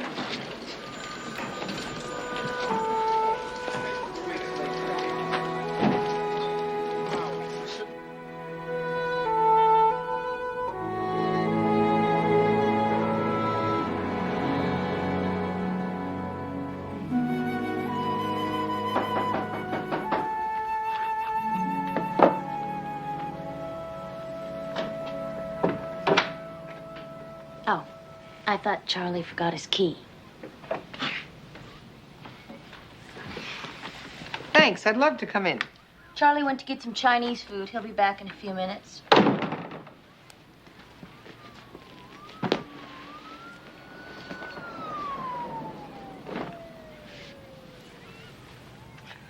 Look, I don't know whether or not you believe me, but I care about you. Now, I may not be very good at this, but I think you owe me a shot.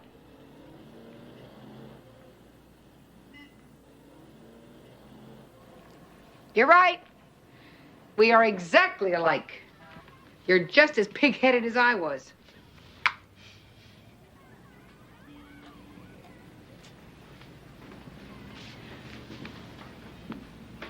Bridget, I like my life. And I like the choices that I've made. But you got the wrong idea if you think that everything was perfect. I made mistakes. And they were big ones. If you quote me on that, I'll say you lied.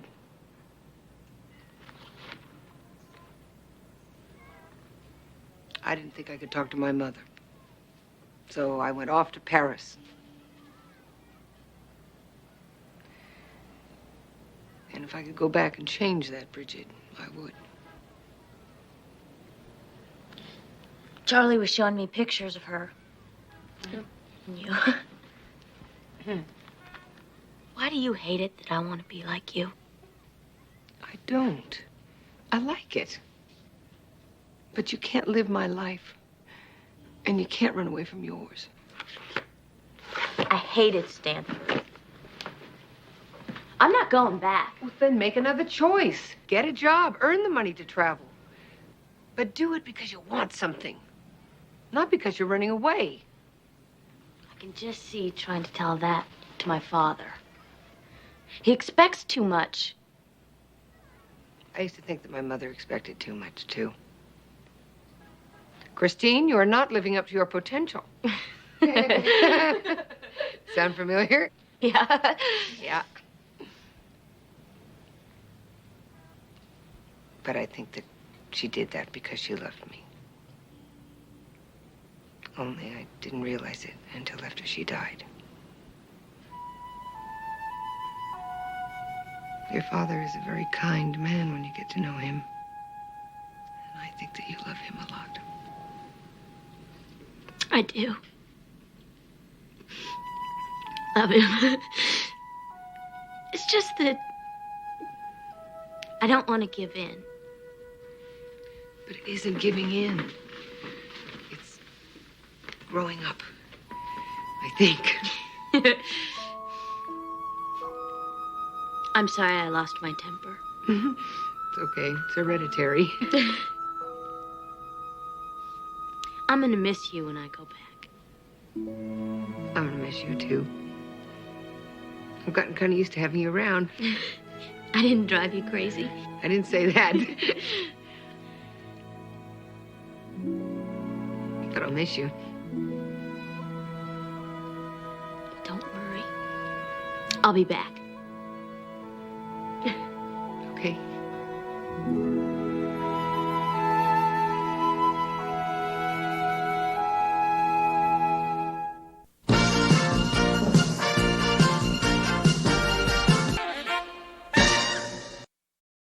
You think I'm coming off like Lady Chatterley with the plumber? You can't make me into a Brooks Brothers man, Chris. Yeah, I'll take art galleries over shooting galleries any day of the week. Let's say a few years down the line, you and Harvey get divorced. Why would we do that, sir? You always said there were certain advantages to men who work with their hands. Very good. That's a table. No, it's a cow. Somebody up there is throwing darts at a picture of my face. Would you stop letting these artsy, schmartsy people intimidate you? What did you do with my painting? Are you calling me a thief? Up on.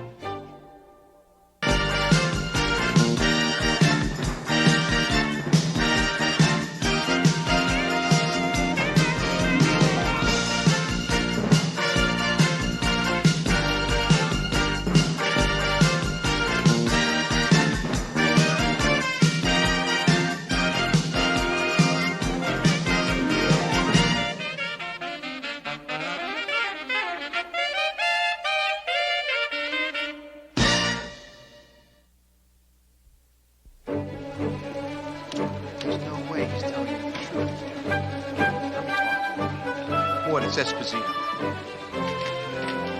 What is that? What is that in your mouth? Waffle. You sit here stuffing your face with junk. You couldn't wait till lunch? I was hungry. Somebody up there is throwing darts at a picture of my face. What are you raging about?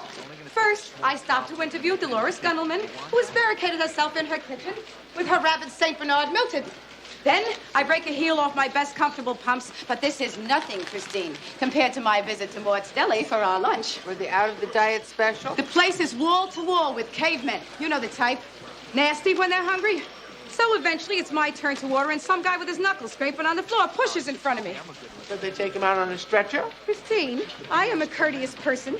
They pronounced him dead on the spot. I very calmly turn to him. I say, sir, you got a fire to catch or what? Wait your turn. And then I order your Napoleon, at which point this saphead hits the roof. Right in my face. He goes, that's my Napoleon. That's the last one. And he snatches it right out of Mort's hands.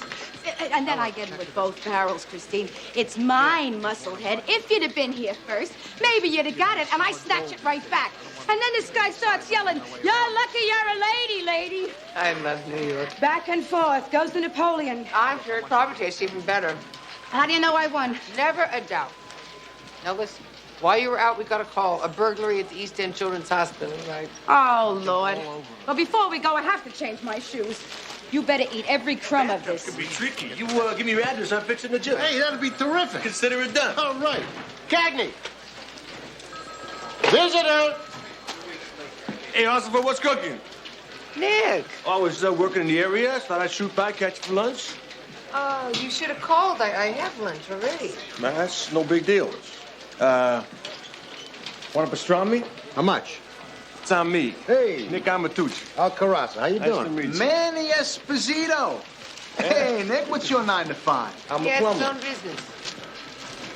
How long you kids been happening? What, are you writing a book, Esposito? Mort's Deli. Now, those guys really know pastrami. Yeah, Chris said he had the best Napoleons, too. Almost Yeah. had one, till this pushy broad cut right in front of me. Snagged it.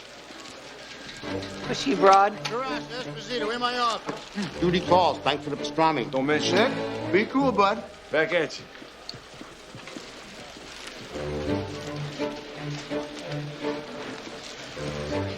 Was she broad? Oh, yeah, what a mouth on her. Yeah, I very politely pointed out to her that I was there first. But she was so stuck on herself. You know the type, probably a cheerleader in high school. You! What is it with you? You want to file a formal complaint now? What, you following me down here? This is my partner, Mary Beth Lacey. Mary Beth, this is my friend, Nick Amatucci. Charmed, Likewise. I'm sure. We'll squeeze our informant against her. He'll come across. You better. I'm getting tired of you two guys coming up empty on this one. Redecorating, sir? No, I'm just looking at a picture of my academy graduation. Get out of town. 1961? Great year.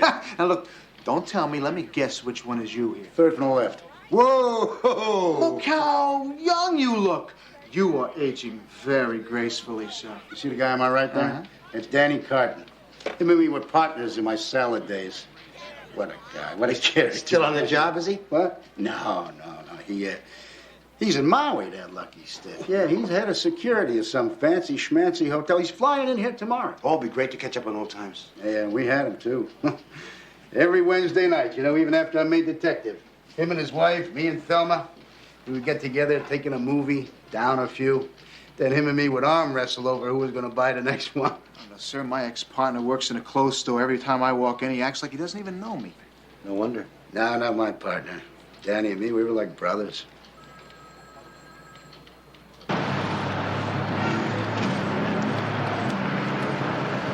Well, I'm flattered. You and Nick slugging it out over the prize Napoleon. It had nothing to do with you. It's the principle of the thing. I was there first. So he's a little overzealous. Big deal. Overzealous? That's what you call muscling a lady over a pastry? You notice his muscles, huh? He got a pretty cute tush, too, don't you think? He's an interesting choice, Christine. Very good. So the two of you got off on the wrong foot. It took me a while to warm up to Harvey. Oh, really? You remember that lunch at the construction site? Huh? Here's this guy chowing down on 2 hero sandwiches. Harvey gets hungry when he works hard. He rips one of them in half, slaps it down in front of me, and starts lecturing me on Kissinger and Allende. I wasn't fascinated. Who asked you to be? The point is, I gave it some time, and now I love him for it. It's big of you. Miss Casebolt. God, I'm going to walk the plank for this one. Those animals, they cut it right out of the frame. Right out of the frame! Let's all calm down, Miss Casebolt. Was the painting insured, Miss Casebolt? Would I be tearing my hair out if it were? Dr. Newman to radiology. Why wasn't it? $250,000? Look, I know how much it was worth. I was going to insure it, but the premiums were obscene. But me, the big administrator, I opted for an alarm system. I was wrong, okay? And the painter, Philip Greenlow? Yes. He donated the painting 2 weeks ago. Yes, we were going to auction it to raise money for a new burn unit. But it was going to be left here on display. Well, don't lose hope, Miss Casebolt. These things sometimes have a way of turning up. Oh, sure. Like the wallet I lost on the subway last week.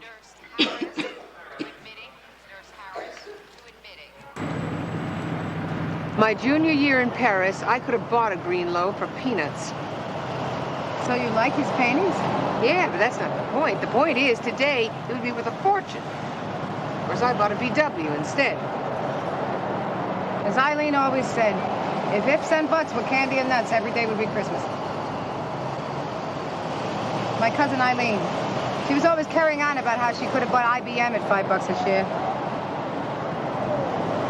Well, Pierre insisted I needed the VW to see France. Pierre? He was my spring fling. I'd like to drive that VW down his throat. Burn a little rubber through his intestines and squeal the wheels right out Don't carry a grudge. It weighs a lot and it doesn't have a handle. My mother's cousin Roy.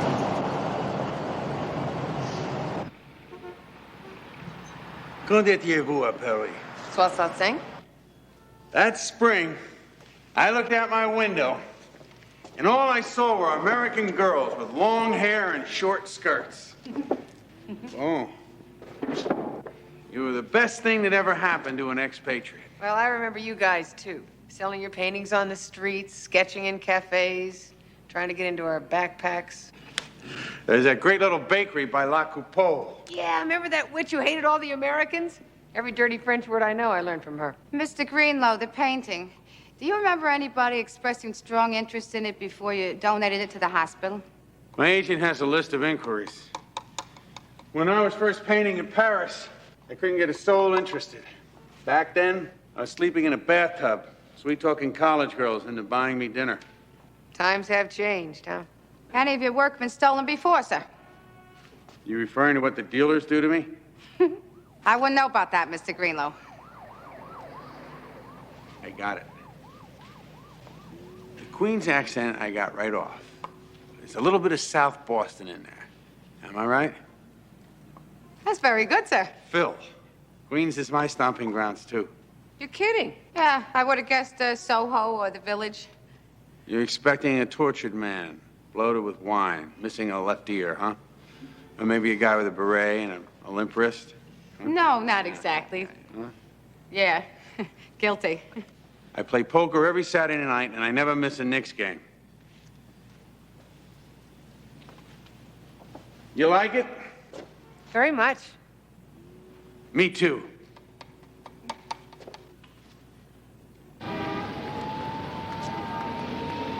We've been checking out Mr. Greenlow's agent's list, sir. Zilch. You put out a description of the painting, all ports of exit? And a list of the galleries that have gotten their hands dirty before. We're going to hit those tomorrow, posing as buyers. Oh, two of my finest, willing to brave the uptown side of crime, huh? Lunch at trendy cafes, imported water, and shining crystal. Wherever duty calls, Lieutenant. After all, this is for the Children's Hospital. Oh, well, just make sure you touch base in the afternoon. I may be leaving early tomorrow. Right. Thank you, sir. A friend of mine is coming by. Your old partner, sir? Yeah. Time flies, you know what I mean? Yes, sir. 1 minute, your life seems to be almost all future, and you and your friends think it's going to go on forever, and then you blink, and you're having a reunion. Well, we do have a case, Lieutenant. Oh, yeah, sure, go ahead. You look very good, sir.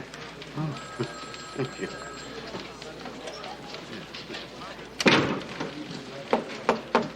Christine, I'm thinking thin leather gloves and a hat with colored feathers. That would work, wouldn't it? Oh, Meredith, no feathers. Just wear your nice things. Oh, it's so late. Listen, what'd you get Harvey for his birthday?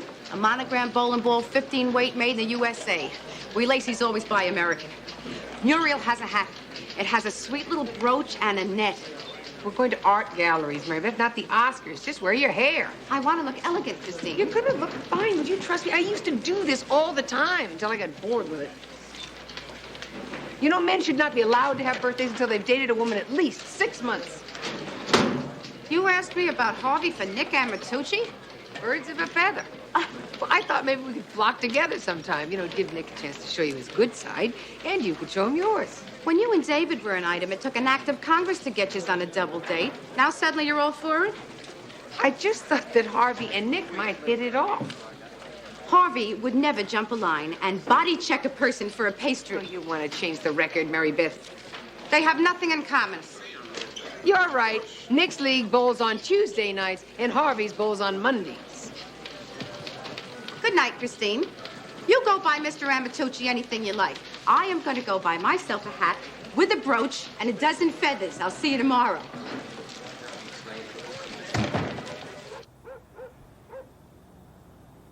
He's creative and worldly, sophisticated.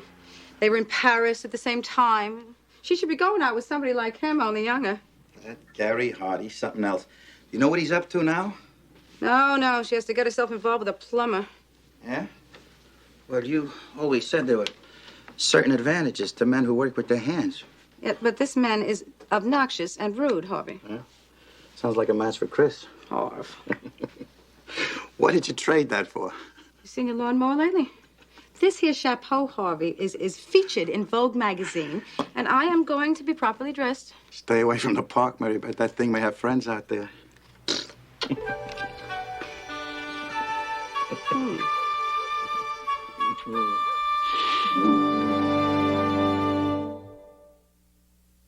What are you running this for? This is a waste of time. Well, Esposito said... That's who I'm talking to. Maybe it was a shot in the dark. Look it, Basil, next time these two want online, you gotta check with me first. Hey, it's time for the good guys to take back the Bronx. No perp can outrun us. No punk can outgun us. And no con can outclass us. And no Danny can outlast us. Hey, Danny boy. BS. I didn't expect you here till this afternoon. I couldn't wait. Boy, am I glad you're here. You need this. Let me look at you. Hey, you look great. What is it? What are you guys looking at? Come on, everybody, back to work. What did you get me? Once you bring me the grass skirt to go You with need it? earrings.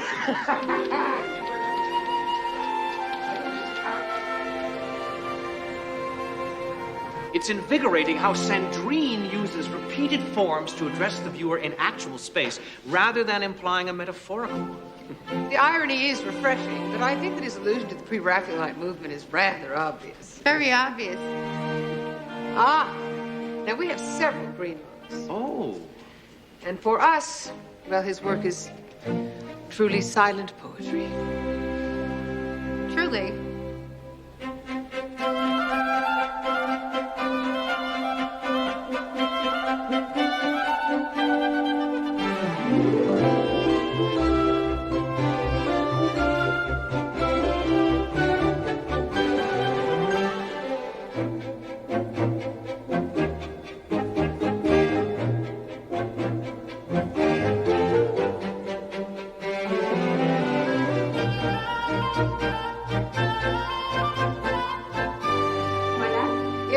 Yes, it's very charming. What about the green loan? Monsieur Mebred about the unfortunate theft? Of course. He made a rather sizable offer to Mr. Greenlow for that very work before he decided to donate it. Before. Oh, such a pity. First-rate Greenlow, and now it's gone. Yes, well, for us, that's what makes the work so tantalizing. Nous provoquons. Parlez-vous français? Oh oui. J'ai fait mes études à Paris. Vraiment? À quelle école? La Sorbonne. Ah bon? J'habitais près de là-bas. Je pleure juste en y pensant. Ah bon?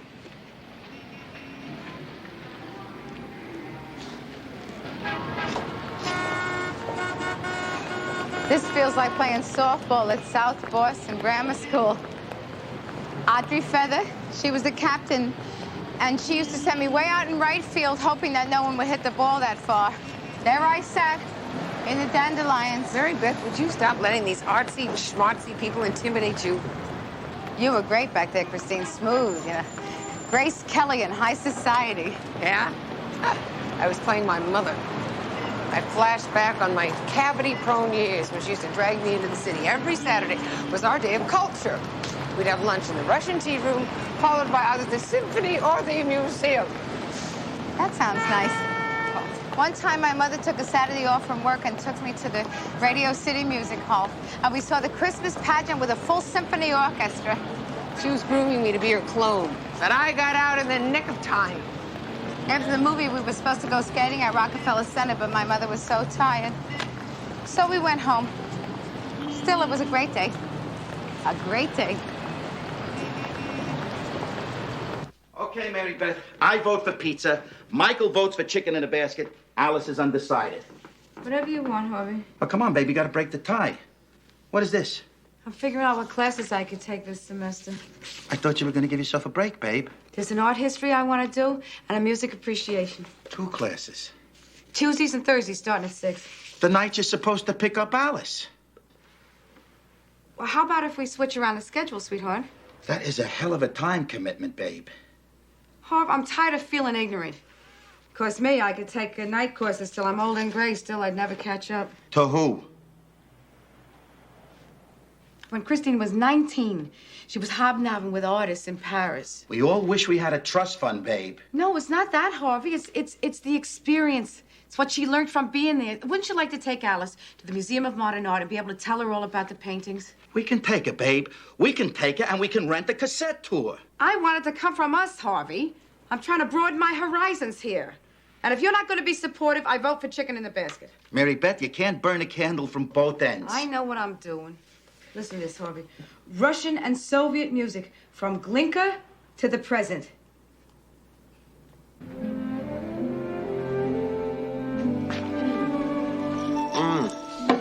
Happy birthday.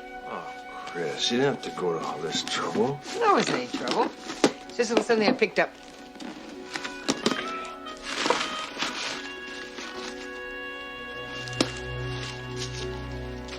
Fun.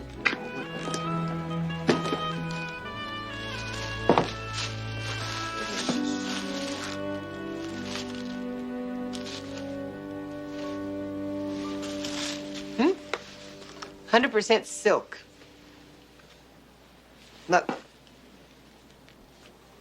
For your pocket. Hmm? You like it?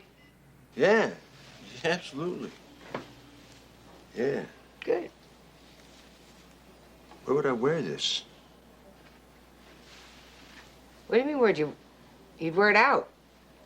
What do you mean, where would you wear it? You trying to drop me a hint or something? Planning on us going someplace I don't have the right clothes for? We've been out, what, 4 times? You see my whole wardrobe. It's a shirt. I'm glad you like it. I think I hear dinner burning.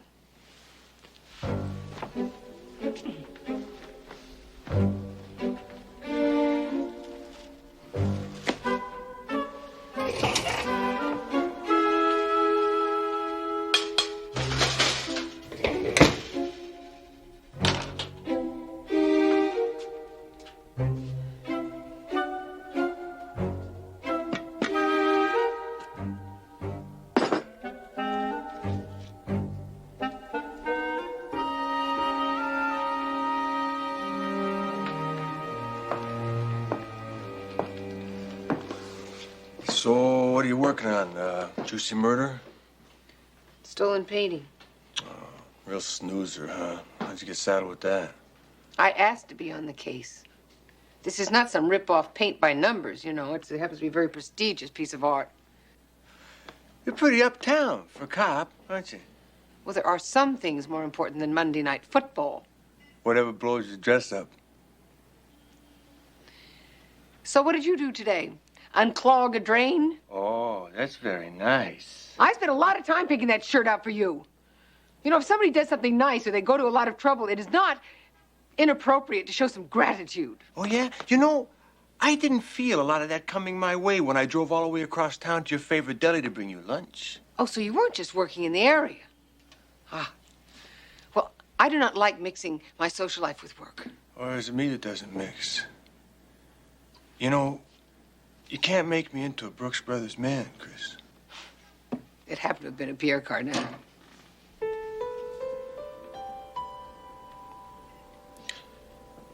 Look, this shirt's fine.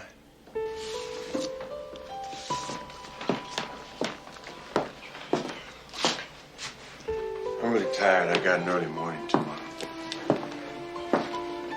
Well, what about dinner? I should go. I'll call you, all right?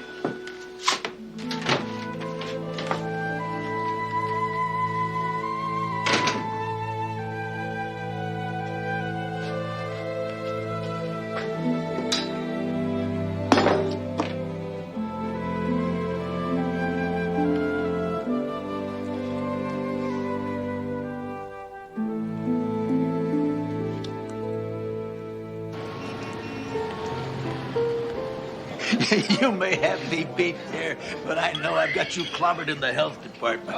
Take a hike, will you? Huh? Angina. Ulcers. Are you kidding? The doc would have a fit if he saw me having a few cold ones. What about kidney stones and the cholesterol right through the roof? Very impressive. And the bowl of bran every morning. Hey, Bran. Here's to the breakfast of champions.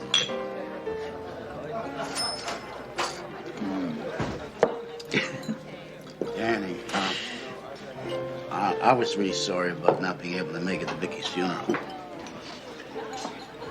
It's okay. I really tried to get away from that. I felt very bad about that. That was 4 years ago, Bert. Life goes on. Here's to back then and to now. Partners.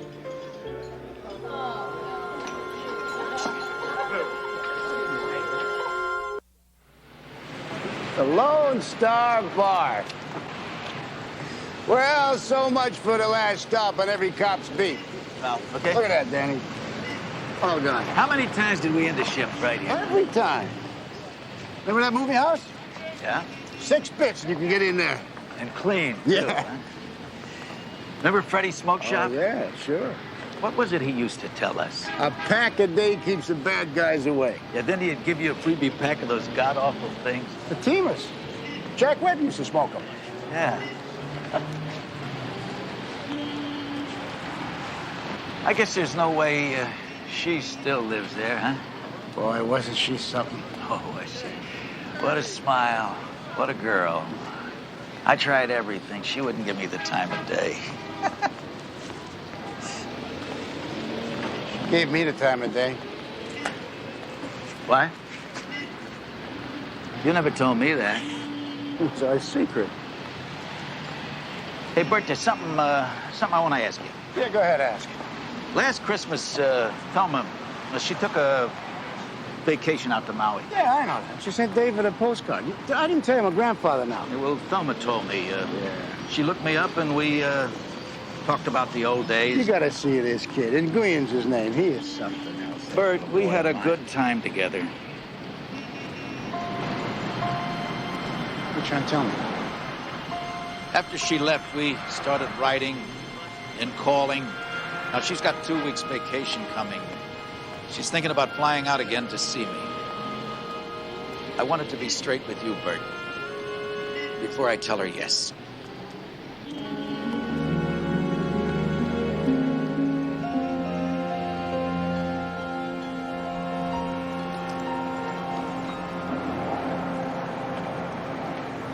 It says here that Greenlow uses impasto in his paintings. What is that?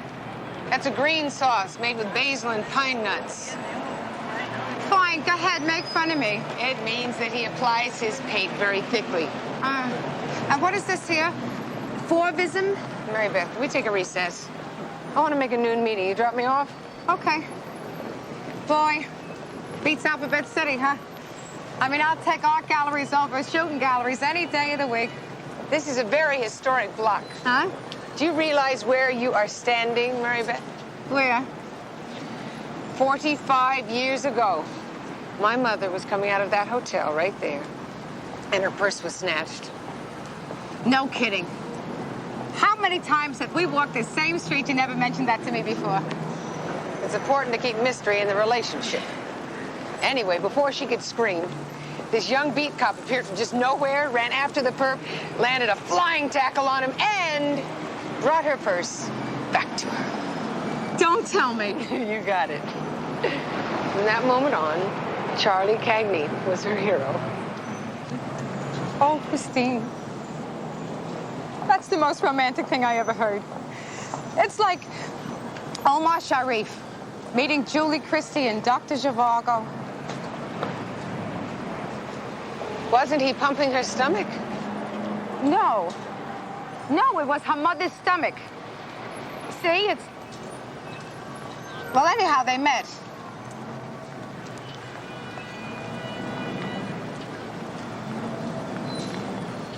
Anybody would like to share with a burning desire? Raise your hand. Yeah, I'm Dick, and I'm an alcoholic. Hi, Dick. Yesterday was my 40th birthday, and I tried to spend it with a woman I really care about. I know I bring a lot of baggage into these things.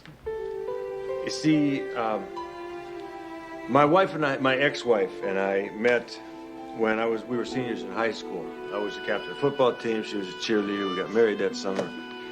But after a number of years, how many tackles I made at the homecoming game didn't mean squat. My letterman's jacket wore out. My wife wanted to climb, and it didn't take her too long to figure out that I wasn't, moving up.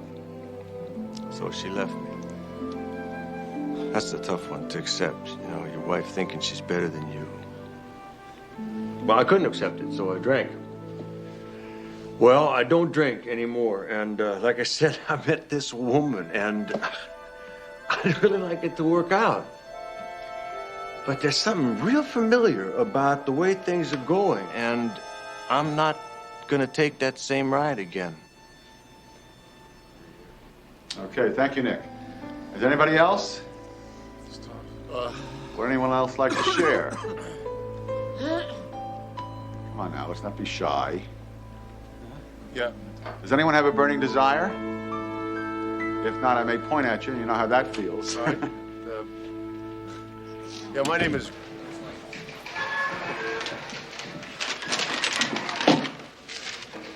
Cagney not around? I'm on my own for lunch today, sir. No fun eating on your own, is it? Well, sir, for me, it's like a little holiday, sir. Oh, yeah? I find that when I eat alone, I eat too much. Hmm. Why don't you come on back to my office, Lacey? Bring your lunch, too.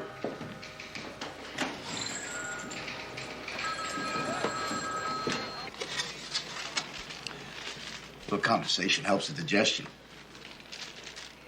This is very nice, sir. It's much better.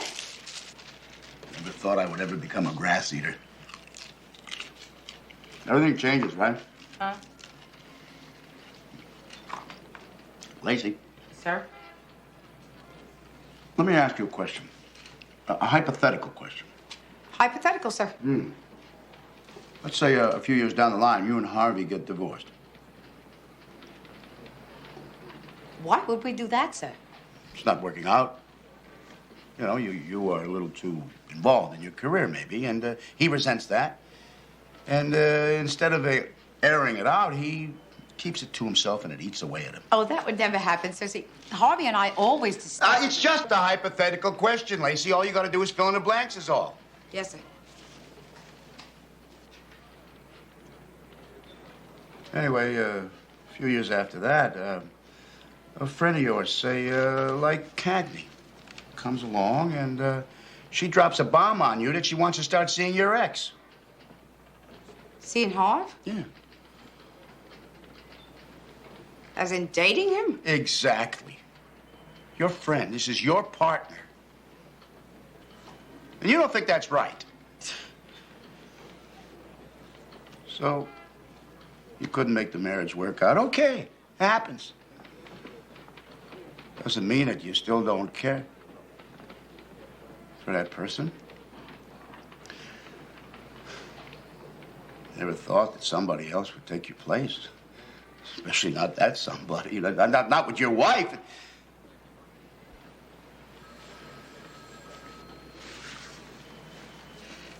Anyway, what would you do? Do, sir? Yeah. Well, what would you say to Cagney? Hypothetically, what would you say? Well, sir, dealing hypothetically. This is a very hard question, Lieutenant. No chance for me and Harv to get back together. No.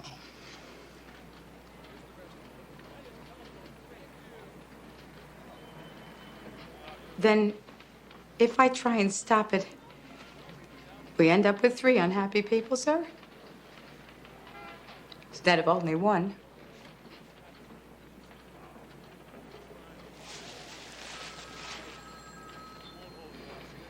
14th precinct. Hi, Josie. Hi, Sergeant, it's a Detective Karen from the Port Authority Police. Thanks. Yeah, Sergeant Cagney. Oh, yeah? Where? Uh-huh. Great. Well, we'll be right down. Thanks. That was the Port Authority Police. They found the painting. Some guy at Kennedy on his way to Europe. The curtain closes on this case. Good, Sergeant. So I'm gonna wrap this sucker up, okay? Get back to some real, honest, down-to-earth police work. Fine. No more purse-proud gallery owners. Goodbye and good riddance. Yes. Mary Beth. What? You would. Wouldn't you? I would what? Let me tell you something. Harvey and I are never, ever getting a divorce. So forget about it.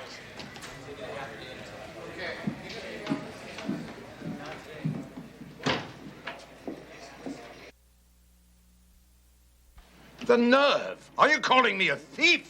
That is pretty much how we cops operate, Mr. Blackwell. We find someone with stolen property, we figure he stole it. I'm a respected gallery owner. Who steals paintings from children's hospitals? I paid top dollars for that painting, and in good faith. Of course. That's why you had it stuffed in the bottom of your Gucci bag. So, where's the bill of sale? I seem to have mislaid it. Well, see, now we're back where we started. You're our man, and all the silk hankies in Paris won't turn you into nothing but a two-bit thief. I demand an apology.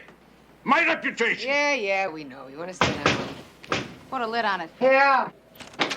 Mr. Greenlow insists I saw the painting. It's a forgery. You! What did you do with my painting? Greenlow, what did you do, Mr. Greenlow? I want to know what he did with my painting. Down in a few minutes, Let's Mr. go. Greenlow. Excuse us, please. Thank you.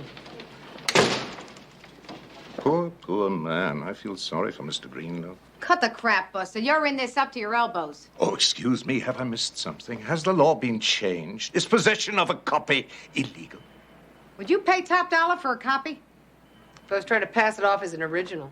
Yeah, it sounds like fraud to me. I trust this little game won't go on too long. I'd like to catch the next plane.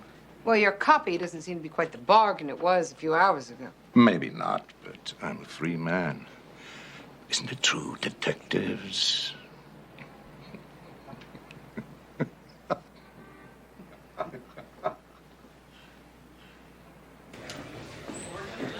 Score one for the bad guys.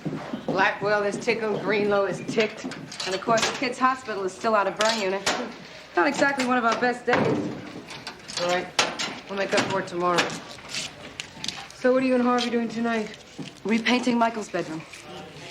I suppose you and the singing plumber will be wrestling over a pastry? Maybe. I might even give him a call.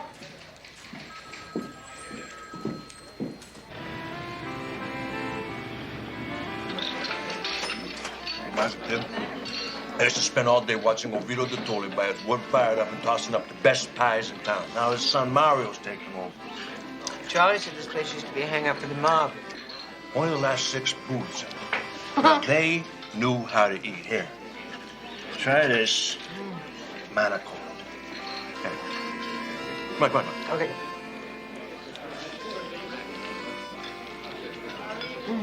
That's right. That's great. Right. Hey, Nick. Huh? Sorry about the shirt. It was Yeah, dumb. I overreacted. Old wounds. No, you were right. I think there's probably a lot more of my mother in me than I care to admit. It's all right, Chris. Come on, tell me if this wouldn't do old Vito de Toli proud. Come on.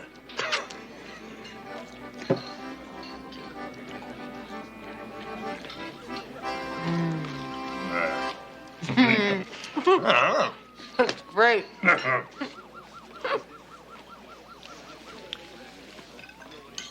I brought you something.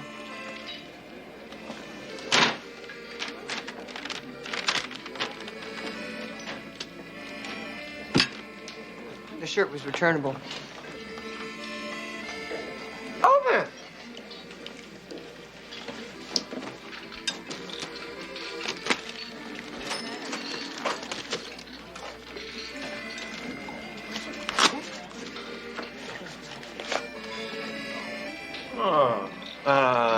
Night at the opera, little bird watching at sunrise. Uh-huh. Look in the case.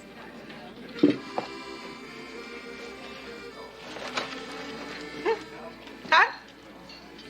Rangers versus the Bruins. We'll kick their butts. Got it. We'll be able to see the blood on their jerseys up close in person. So, you still hungry? Oh, I could eat this stuff all night. Hey, Aldo, do this again. Double cheese this time. How about a little mussels marinara? My kind of girl. Yo, Waldo!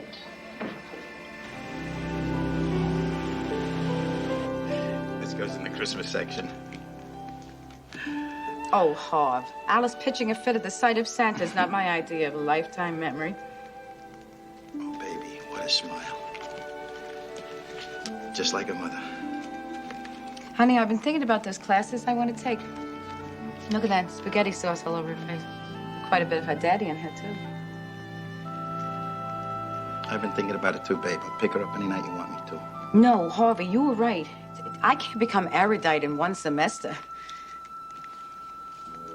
Look at all these birthday presents, Harvey. Look at that. We spoil her, Harv. I'll go back in the fall, one class at a time like we planned. Babe, it's not too late to get what you want. I have what I want, Harvey. What happened to taking it to the Museum of Modern Art? I rent a cassette like everybody else. What about hobnobbing with artists? Harvey, try to picture Christine undercover in a daycare center posing as a mother. She couldn't do it for 3 minutes. You stacking the museum up against the daycare center? Are you telling me that this is not as precious as a Picasso?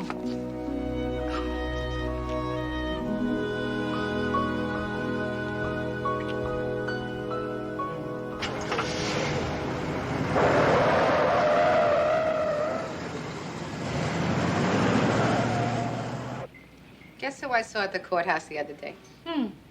David Keeler. He'd won a big case on jail overcrowding. Well, that's good. We wouldn't want thieves and murderers to have to share their TV sets.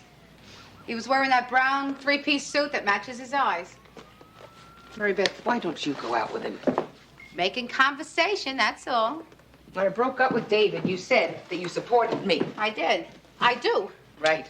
But now you think I'm coming off like Lady Chatterley with the plumber. Did I say that? Just because I don't want a picket fence and dirty diapers does not mean that my relationships are meaningless. I want you to be happy, Christine. No, you don't. You want me to be married. I said happy. I mean happy. Nick makes me happy. Good. Good. Good. You guys chalked in or what? Samuels is looking for you. Big building just called. They got a telex from Interpol. You can close your file on that stolen painting. Recovered, sir. Don't go popping a cork, detective. There's a reliable informant in Zurich who says the original painting was sold. It's gone. Yes, sir. You two are back on the board. Send in Esposito and Carrasa and tell them the first 2 words I want to hear out of their mouth better be case closed. Yes, Lieutenant. I'll be there in a minute.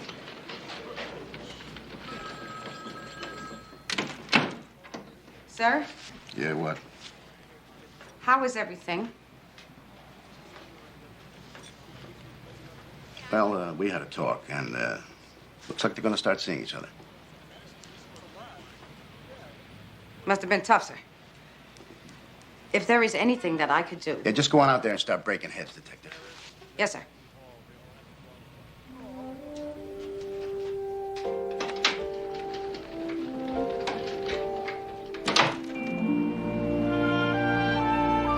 It's all the same anyhow.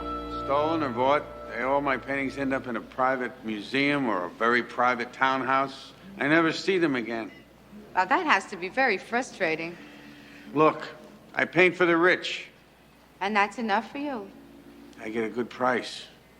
I got this loft. I got a nice house in Flushing.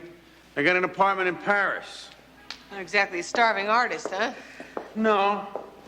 But I do miss the girls with the long hair and the short skirts. The painting is gone. That hell detective's almost all my work is. You just gotta let go and forget it.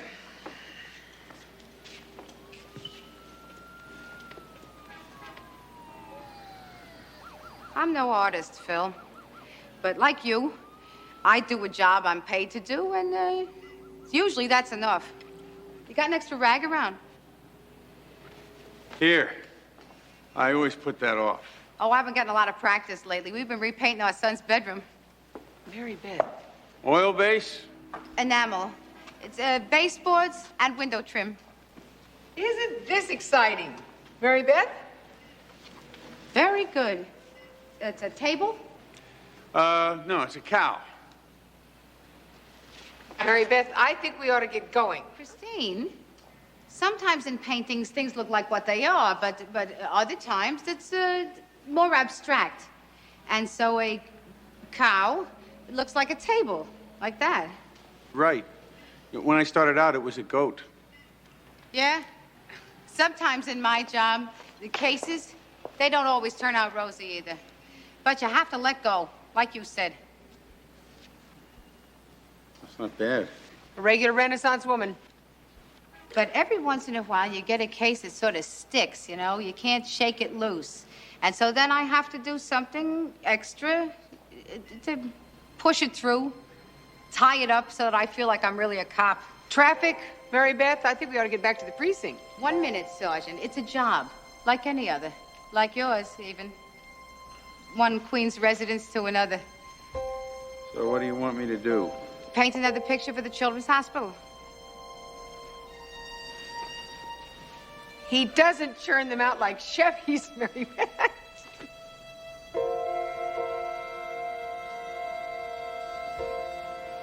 Would that push it through, Detective? I think so, sir.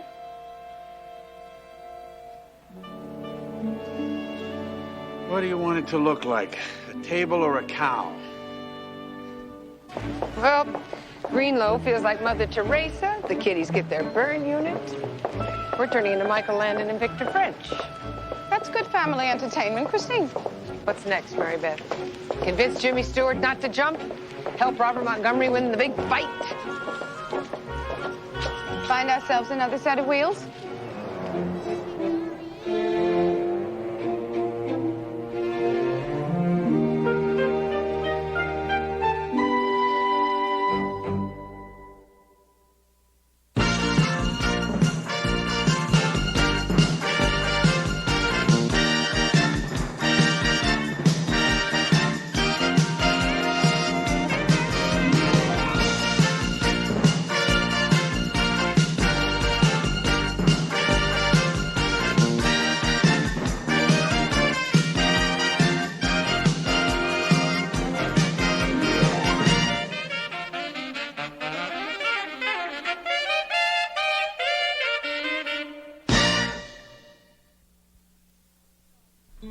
Thank you, Sergeant. It's Harvey's Contractors Convention in Florida. Previously on Cagney and Lacey. This is the wig, Christine. While you're winking at the towel boys, I'll let the ladies who paint it. I don't think I should go without you, Mary, but we planned this trip together. He went.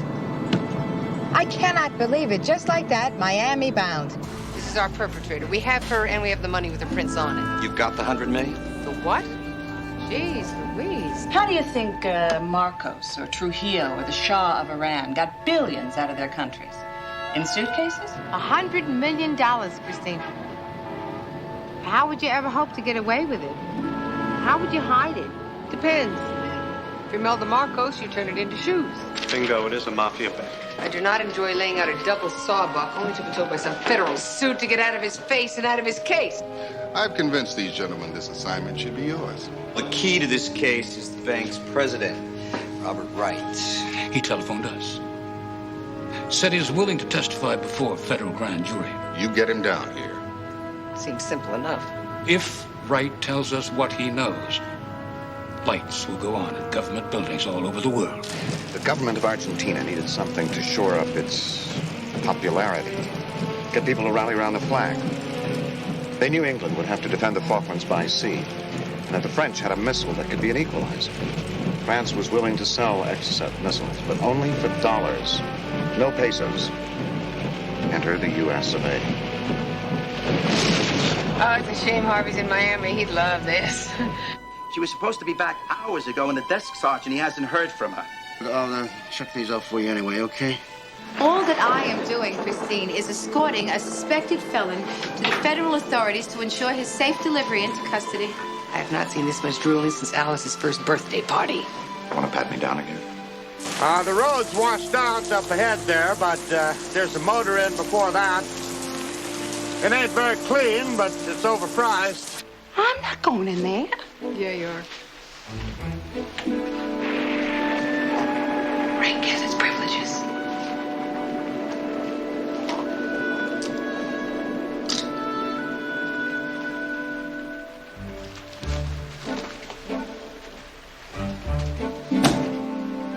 I'd feel a lot safer if you'd move closer.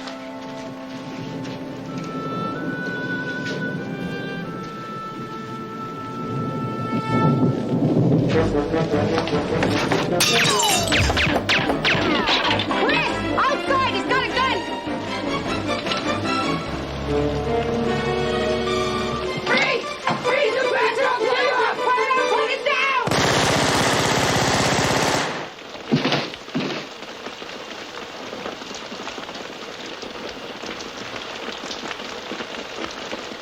Put it down. Step back. Down. Down. Down. Don't shoot. Now, mister, now. Put it down. Don't shoot. I'm FBI. Agent Duggan. Put it down. Real slow. I'm doing it. No problem.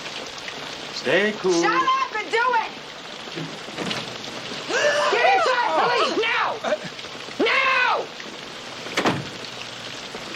Back away. Against the wall.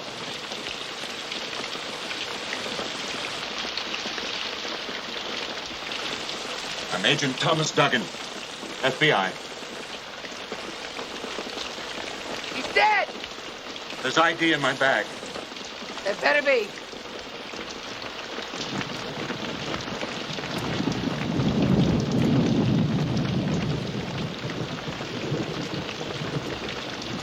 All right, you know the drill. Fingers laced on your head. Move it inside.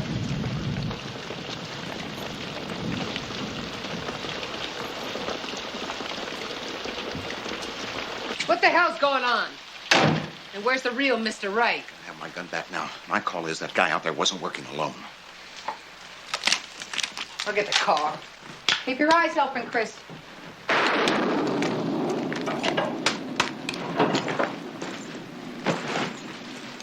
Sorry I couldn't let you know. Sure. Let's move it.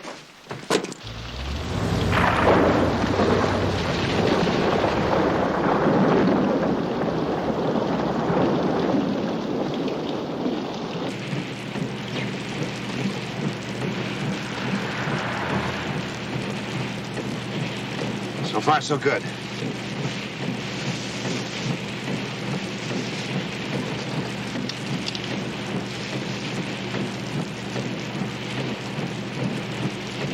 The real Robert Wright was slipped out of the lodge after we left. He's probably somewhere safe by now.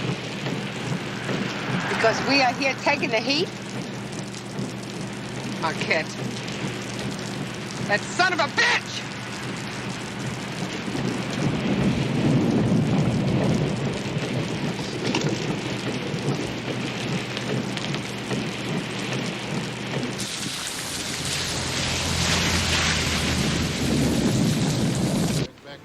What do you mean he's not at home?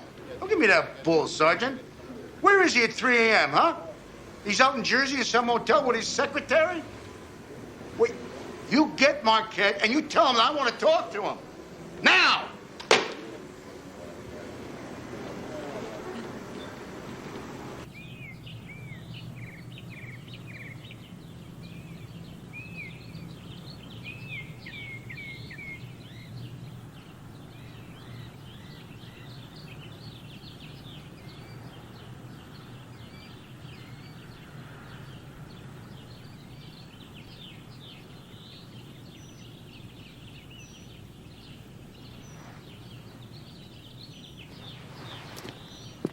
What in the hell have we gotten into here?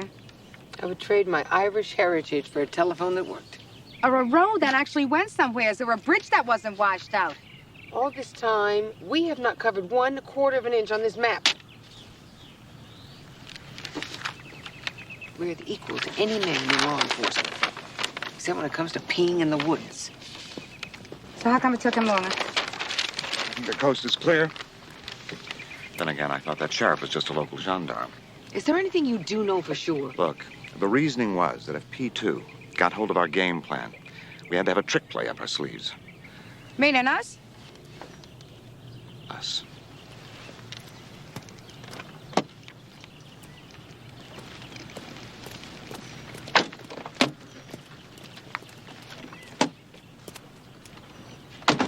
What the hell is a P2? It's that Italian right-wing group I told you about. So all that stuff you told us last night about the Falklands and Argentina and Contragate Is as true as the fact that this car should be in gear and out of here. Hey, all right?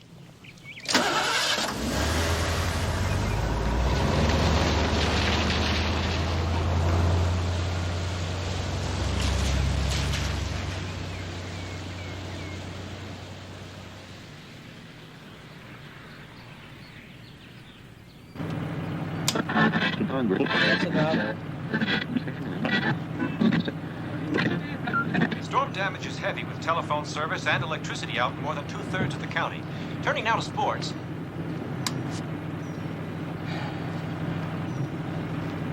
Low on gas. There's got to be a station up ahead somewhere. Any idea how we got picked for this crap detail? You must have enemies of your own. Me. I made a heavy bust. Big mistake. So whose big toes did you step on? The guy I was tracking turned out to be a major drug dealer, protected by the CIA. Is there a short version to this story? I hear this or not? It's a long ride back to Manhattan, Christine. Of course, bright boy that I am, I refused to look the other way. After I busted him, the roof fell in on me. They tried to cover by making me look dirty, leak my name to the press. Are we about to leave the country again? One day, one of my kids comes home from school and asks me if I'm a crook. That's a tough one. You have a way with understatement. We've been relocated 4 times in 3 years. I've been passed over for promotion. And generally been given to believe that the Bureau directorship is not in my future. Sergeant, you don't think we got assigned to this here? Don't get freaky by on any me, Mary chance? Beth. I'm having enough trouble with Mr. Conspiracy here. Plutonium, a crooked judge, Salvadorian despot. Unless Marquette likes us even less than he already does. I would say that the late Sheriff Craddock is a pretty good indication that this decoy mission is working. So despite the paranoia in the air, I don't think she would make anything more of it than it is. How about you, Agent Duggan? You think this here is working, or are we all on somebody's hit list? I agree with the sergeant here. I think our axe is smash. So we just keep playing it out, making as direct a line as we can for the Big Apple, and keeping a judicious eye peeled. Understatement. I'm peeling my eyes around. I like to know how come we got on this here without backup or a proper briefing. Face it, Mary Beth, we are personas not so grata. Maybe it's that peachy pink you wanted to paint the bathroom. It's almost funny, Christine.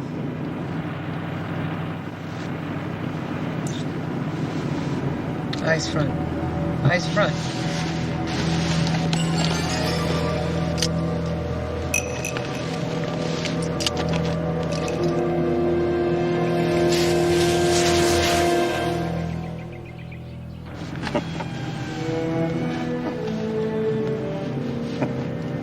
It's a gas station up ahead. Let's go for it.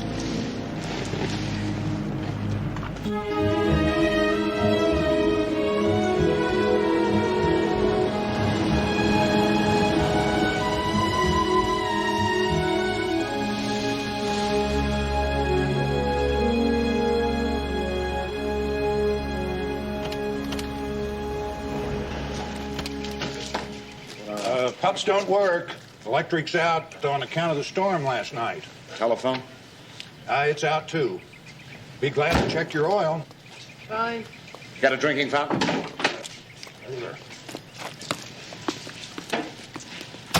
Got any food? Candy machine, but it's empty. Right.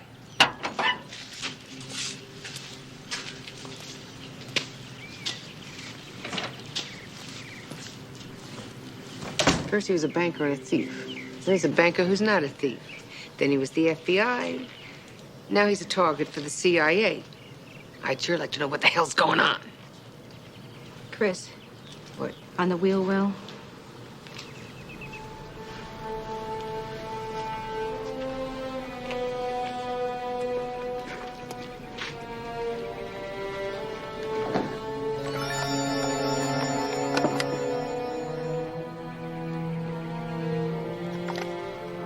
Transmitter. Left by the sheriff when he helped you change the lousy tire. Why? He knew where we were going. He gave us directions for Lord's. Oil's okay. Thank you.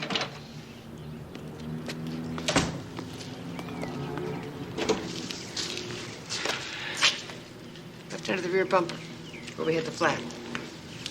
The sheriff was good. This accounts for why we haven't seen anyone following us. Not necessary. They can just hang back. Any ideas? Get out of here fast. How much gas we got left? 2-3 gallons. Okay, we ditched the transmitter at this fork in the road up here. Give whoever's behind us something to think about. Fine. Got my vote. Let's move.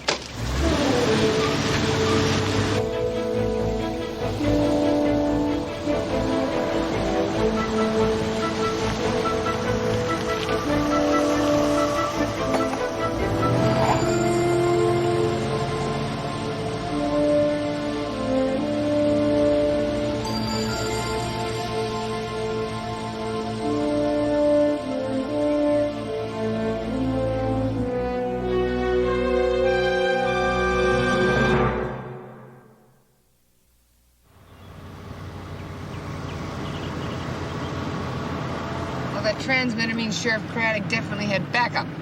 At least somebody does. Does this thing go any faster? Hey, macho man, you volunteering? You want to come up here? Well, if they're going to put us in a James Bond movie, the least they could do is give us an Aston Martin. How about one of those personal helicopters? You know, with the built-in submachine guns from, what do you call that? Thunderbolt. And then one of us could hover over the bad guys, and the other two could skywrite in secret code back to headquarters. She leads a rich fantasy life. That's what got me into the FBI. I joined up because it paid better than the typing pool. That's the difference between the sexes. I've always said men were the true romantics. How about you, Sarge? Huh? Was law enforcement a choice between... And Mary Beth, take a look. Someone in a hurry right behind us, and they're gaining. Floor it, Chris. What the hell do you think I'm doing?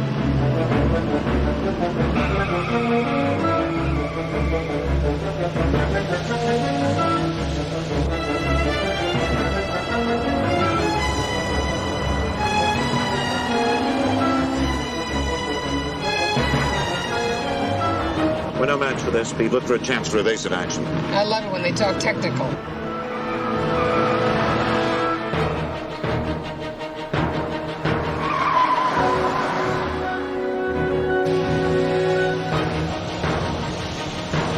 You must be running on fumes.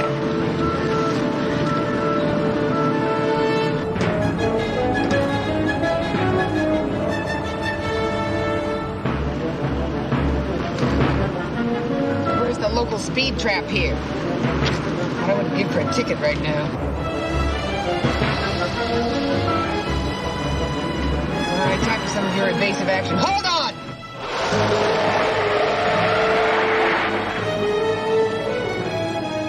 You are a driver, Sergeant.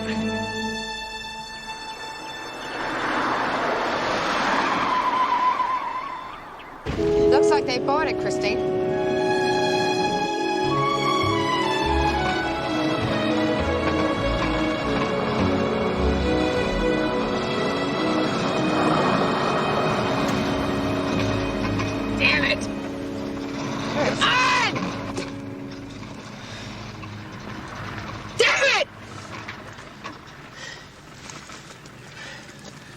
right, I'm gonna need some help here. I want to get this thing out of sight.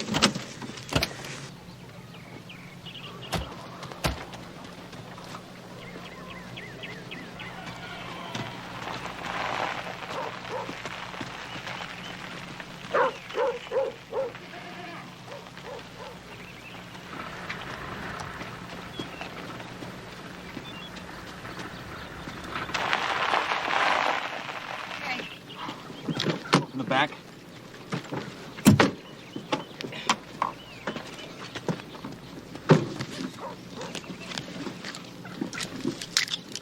No grenades? See if anybody's home.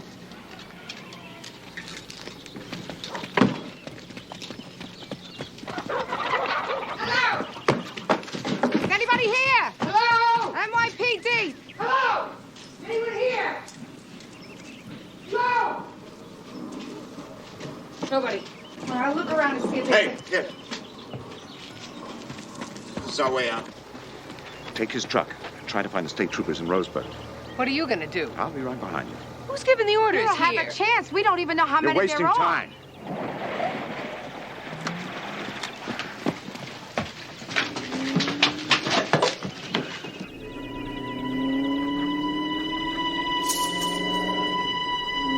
Well, it was a good idea. So spread out and then we can split them up? I'll take the house. All right, we'll cover from the farm. I have the only decent weapon, so don't draw that fire unless you absolutely have to. That's it. For luck. Guys, this is an ambush, all right? Not the backseat of a Chevy. Good luck, Tom. Take care. Both of you.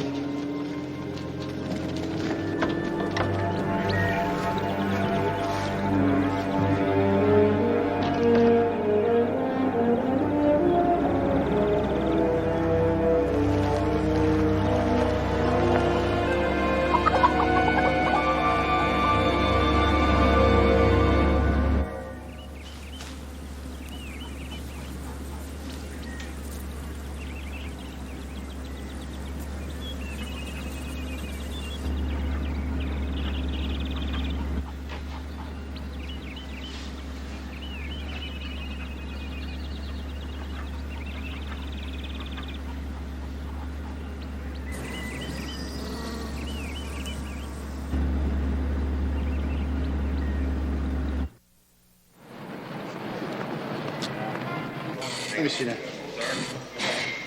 Sergeant!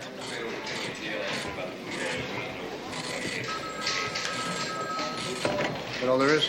More's coming up. The power's just being restored upstate now. Coleman, you got that number for Harvey Lacey in Florida? It's on your desk, Lieutenant. He's not there. He's flying back. First flight this morning.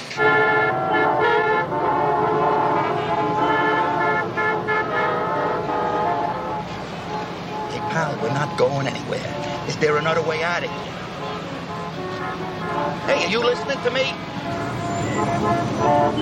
Does the expression bull fucking mean anything to you, Inspector? I was trying to get you all last night. What's with the disappearing act, Inspector? I want some answers, and I want them now.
If I'm killed in the line of duty, Harvey gets 80% of second-grade money for life.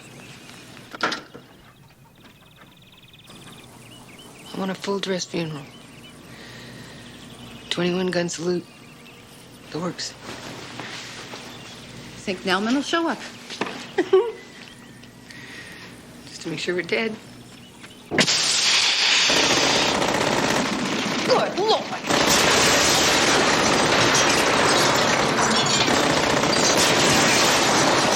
To hell with caution. I'm gonna draw them off. Do it. I got this man.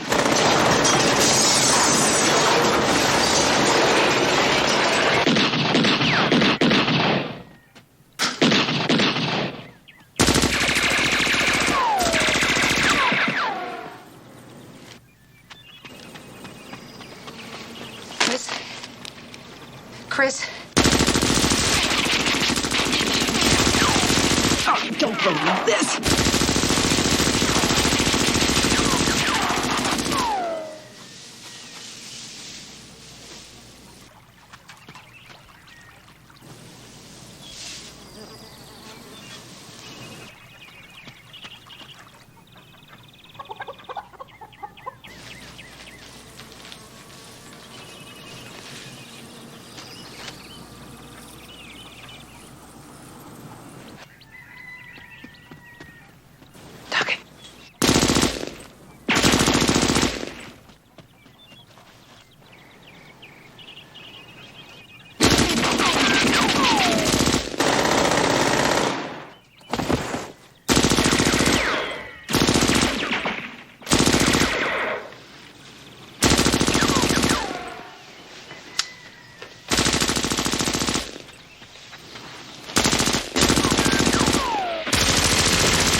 No, please.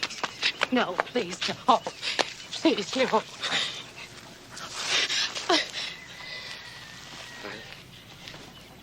What?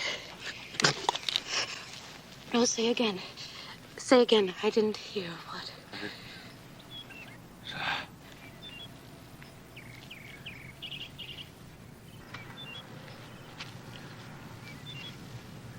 Tommy, hold on. Hold on.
Duggan? I told you people to stay away from here. What do you want from us? Oh, ma'am, we are not... No! You leave her alone! You killed my dad! He didn't do anything wrong! We know that. We were with your dad when he died. I can't say to you how much... I'm Detective Mary Beth Lacey, NYPD. It's my partner, Sergeant Cagney, Harvey Lacey, my husband. And we are all of us deeply sorry. I begged him to leave. I pleaded. They made him out to be this... I told him the Bureau doesn't deserve you, but he wouldn't have it. And then they would move us again, and Tom would say, "This time it'll be different." He was a good, decent man. How could they turn on one of their own? Do you know? Can you tell me that?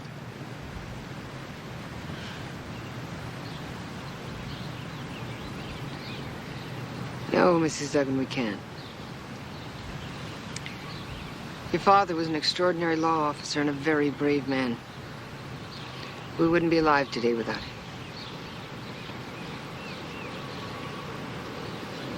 You could be proud of him. We always have been.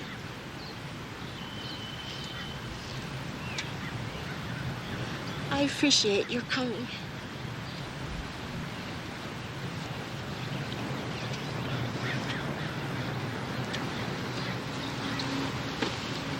Thank you.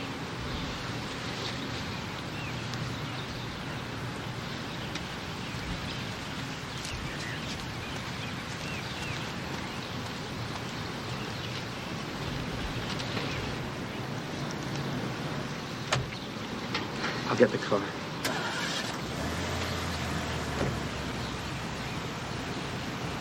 If you'd been a bum, Mary Beth, you wouldn't have cared about him. Sergeant, this case is not over. I hear that. Those kids, They deserve to know what kind of man their father was. And there's no room for discussion here, Chris, because the man saved our lives. Who's arguing? The case is not over.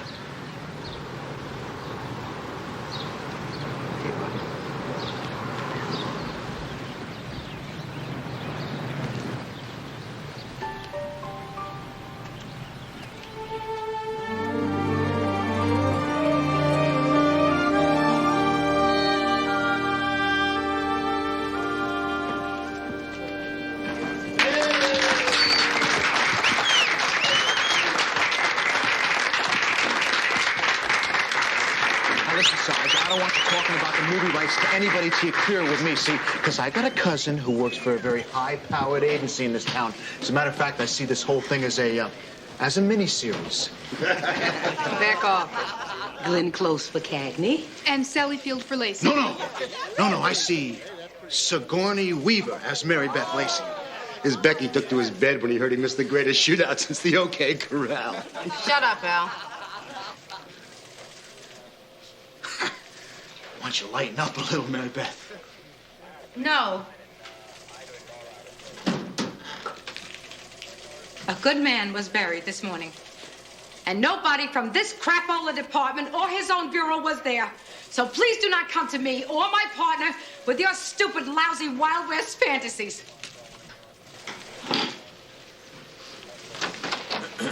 Give us some space, okay? Cagney, Lacey, in my office. Listen, come over here. I got some.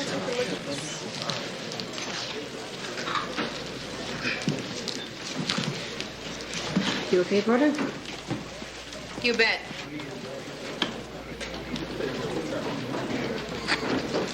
They'll come around.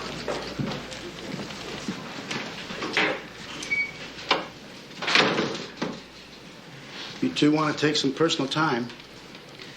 We may consider that as an option, Lieutenant. Meaning? Meaning just that. Come on, Sergeant. We've known each other a long time. Why, usually can count on a straight answer from the both of you. But, correct me if I'm wrong, has my suggestion for personal time ever been accepted quietly by either one of you?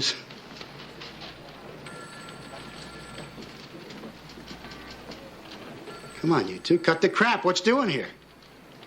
Detective Lacey and I have some unfinished business on the bank case, Lieutenant. We want to finish it. If you can't see your way clear to allowing it, we'll simply do it on personal time. Is that it? We're making up our own assignments now, are we? Our lives are put in jeopardy by this department. And we don't know why. We are in agreement, Sergeant Cagney and I, that we need to find out about that before we can go on working for this department. It's not quite as insubordinate as it sounds, Lieutenant. It's not, huh? Either you assign us, or we'll do it on our own.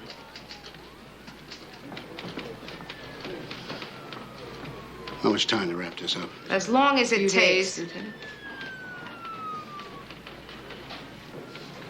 You know, Lacey, how long you been in my command now? 9 years, isn't it? Well, I think this is the first time that you've not referred to me as sir by my rank.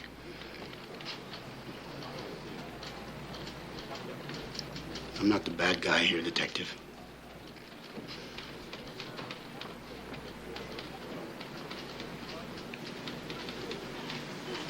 Okay. You're on this until you come to me or until I tell you different. Cagney, turn over your duties as second whip to Carassa until this is over. Everybody happy? Yes. All right, Thank get you, out of here. Lieutenant. Get out.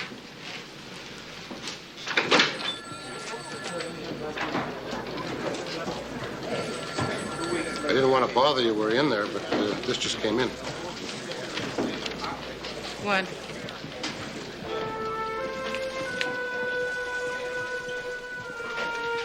What's up, Sergeant?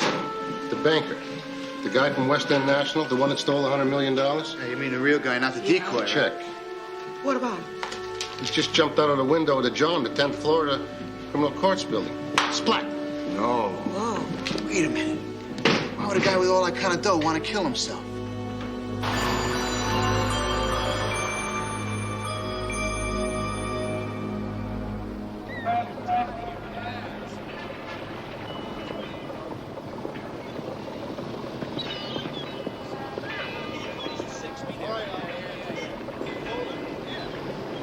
Surprised, huh?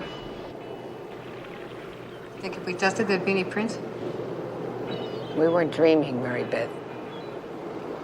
The real Mr. Wright didn't jump out of any window. Who are we trying to kid here, for God's sake? You see anything in the papers about Tom Duggan's big international banking story? All that stuff about P2s and the Falklands and the Contras or Iran?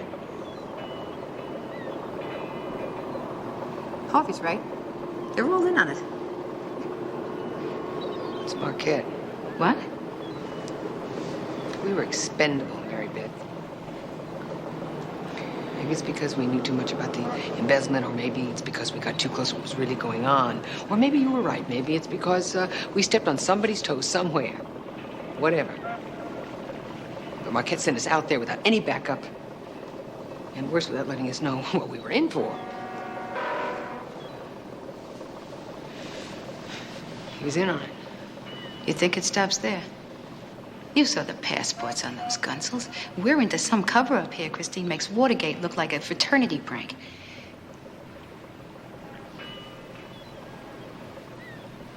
What do we do? Do I know? Okay, we go to the Times. We tell Lynn Sutter. She'll get them to publish it. Terrific. Maybe we'll get a bonus for resigning in tandem. Are we talking under the carpet here? Because I am not going to be party to dirty At ease, business. Mary Beth. I'm not trying to sweep anything anywhere. Just trying to figure out what we're going to do. What if we confront him? Confront Marquette? I mean it. Tell him what we know. Let him know we're not going to go away, and maybe he'll resign or give it up or whatever. Whatever.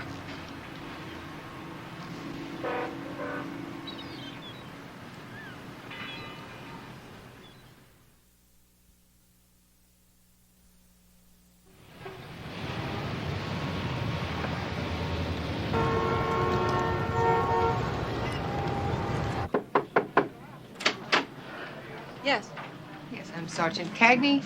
Miss Holtz, this is Detective Lacey from the 14th Precinct. We would like some of Inspector Marquette's time. Sergeant Cagney.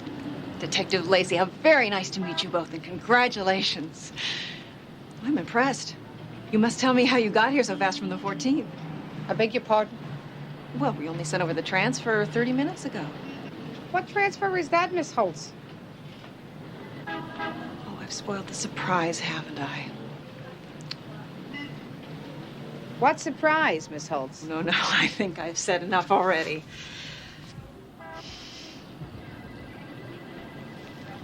Miss Holtz, how long have you worked for this department? 15 years. Well, then you know that a detective of police in the city of New York is obligated to carry a sidearm on her person when on duty.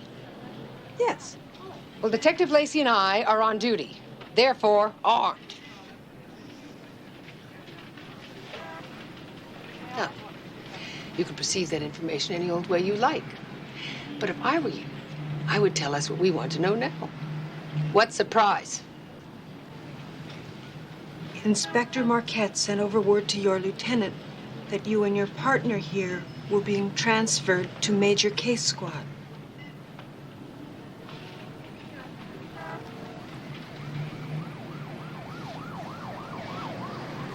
Thank you, Miss Holtz.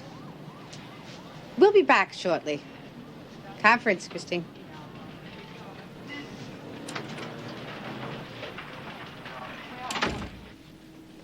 Maybe he figures it'll keep us shut up.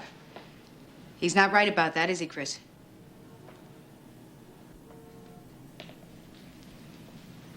Maybe he thinks it'll be easier to get us killed in the line of duty on Major Case. It's too many maybes. So what do? Just say I got mine and walk away? Well, now, let's be fair, Mary Beth.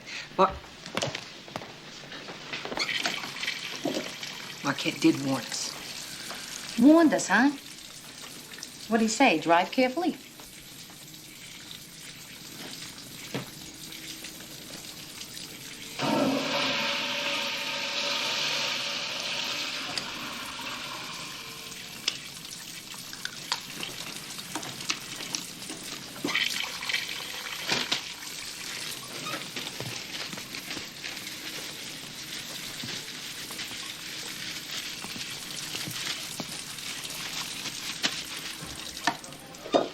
Marquette said, keep under cover. The implication being that there were bad guys out there.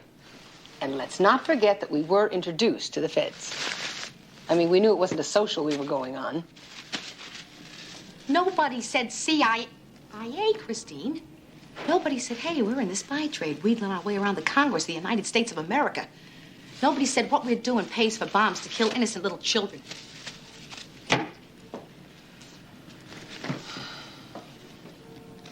Okay. So you want to be Mother Teresa and I'll play St. Joan? You mean it? Well, what do I have to do? Get my own firewood? Now, you two had better be careful with that kind of accusation. Inspector Marquette, he jumped out of the criminal courts building. From a window on the 10th floor. Right now, they're picking him up with a blotter. And within minutes, we, your co-conspirators, are transferred to a better assignment. Oh, this is ridiculous. How long have you been campaigning for Major Case Squad, Sergeant? Well, it's all rather tainted now, isn't it, Inspector? The one has nothing to do with the other. You were following orders. So was I. We were all used.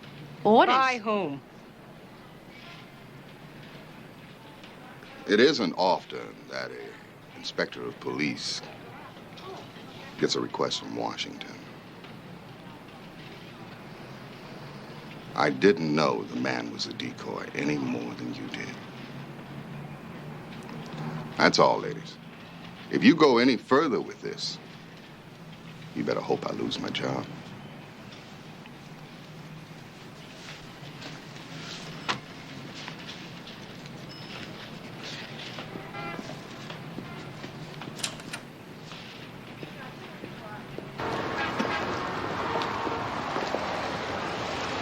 What do you think, sir? Never liked Marquette. You think I'm prejudiced, Lacey? No, sir.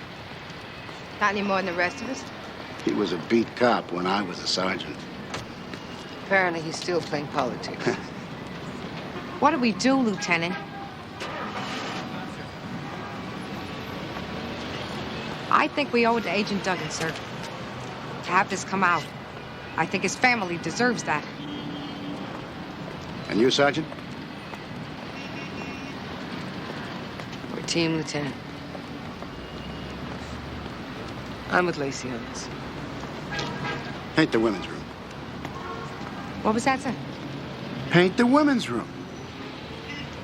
Look, Lieutenant, if this is some Talmudic parable we're You're supposed to asking get... for advice. I'm giving advice. Now, you listen to me, to both of you. You paint the women's room to put yourself in a win-win position. Win-win, sir. Exactly. How's that, Lieutenant?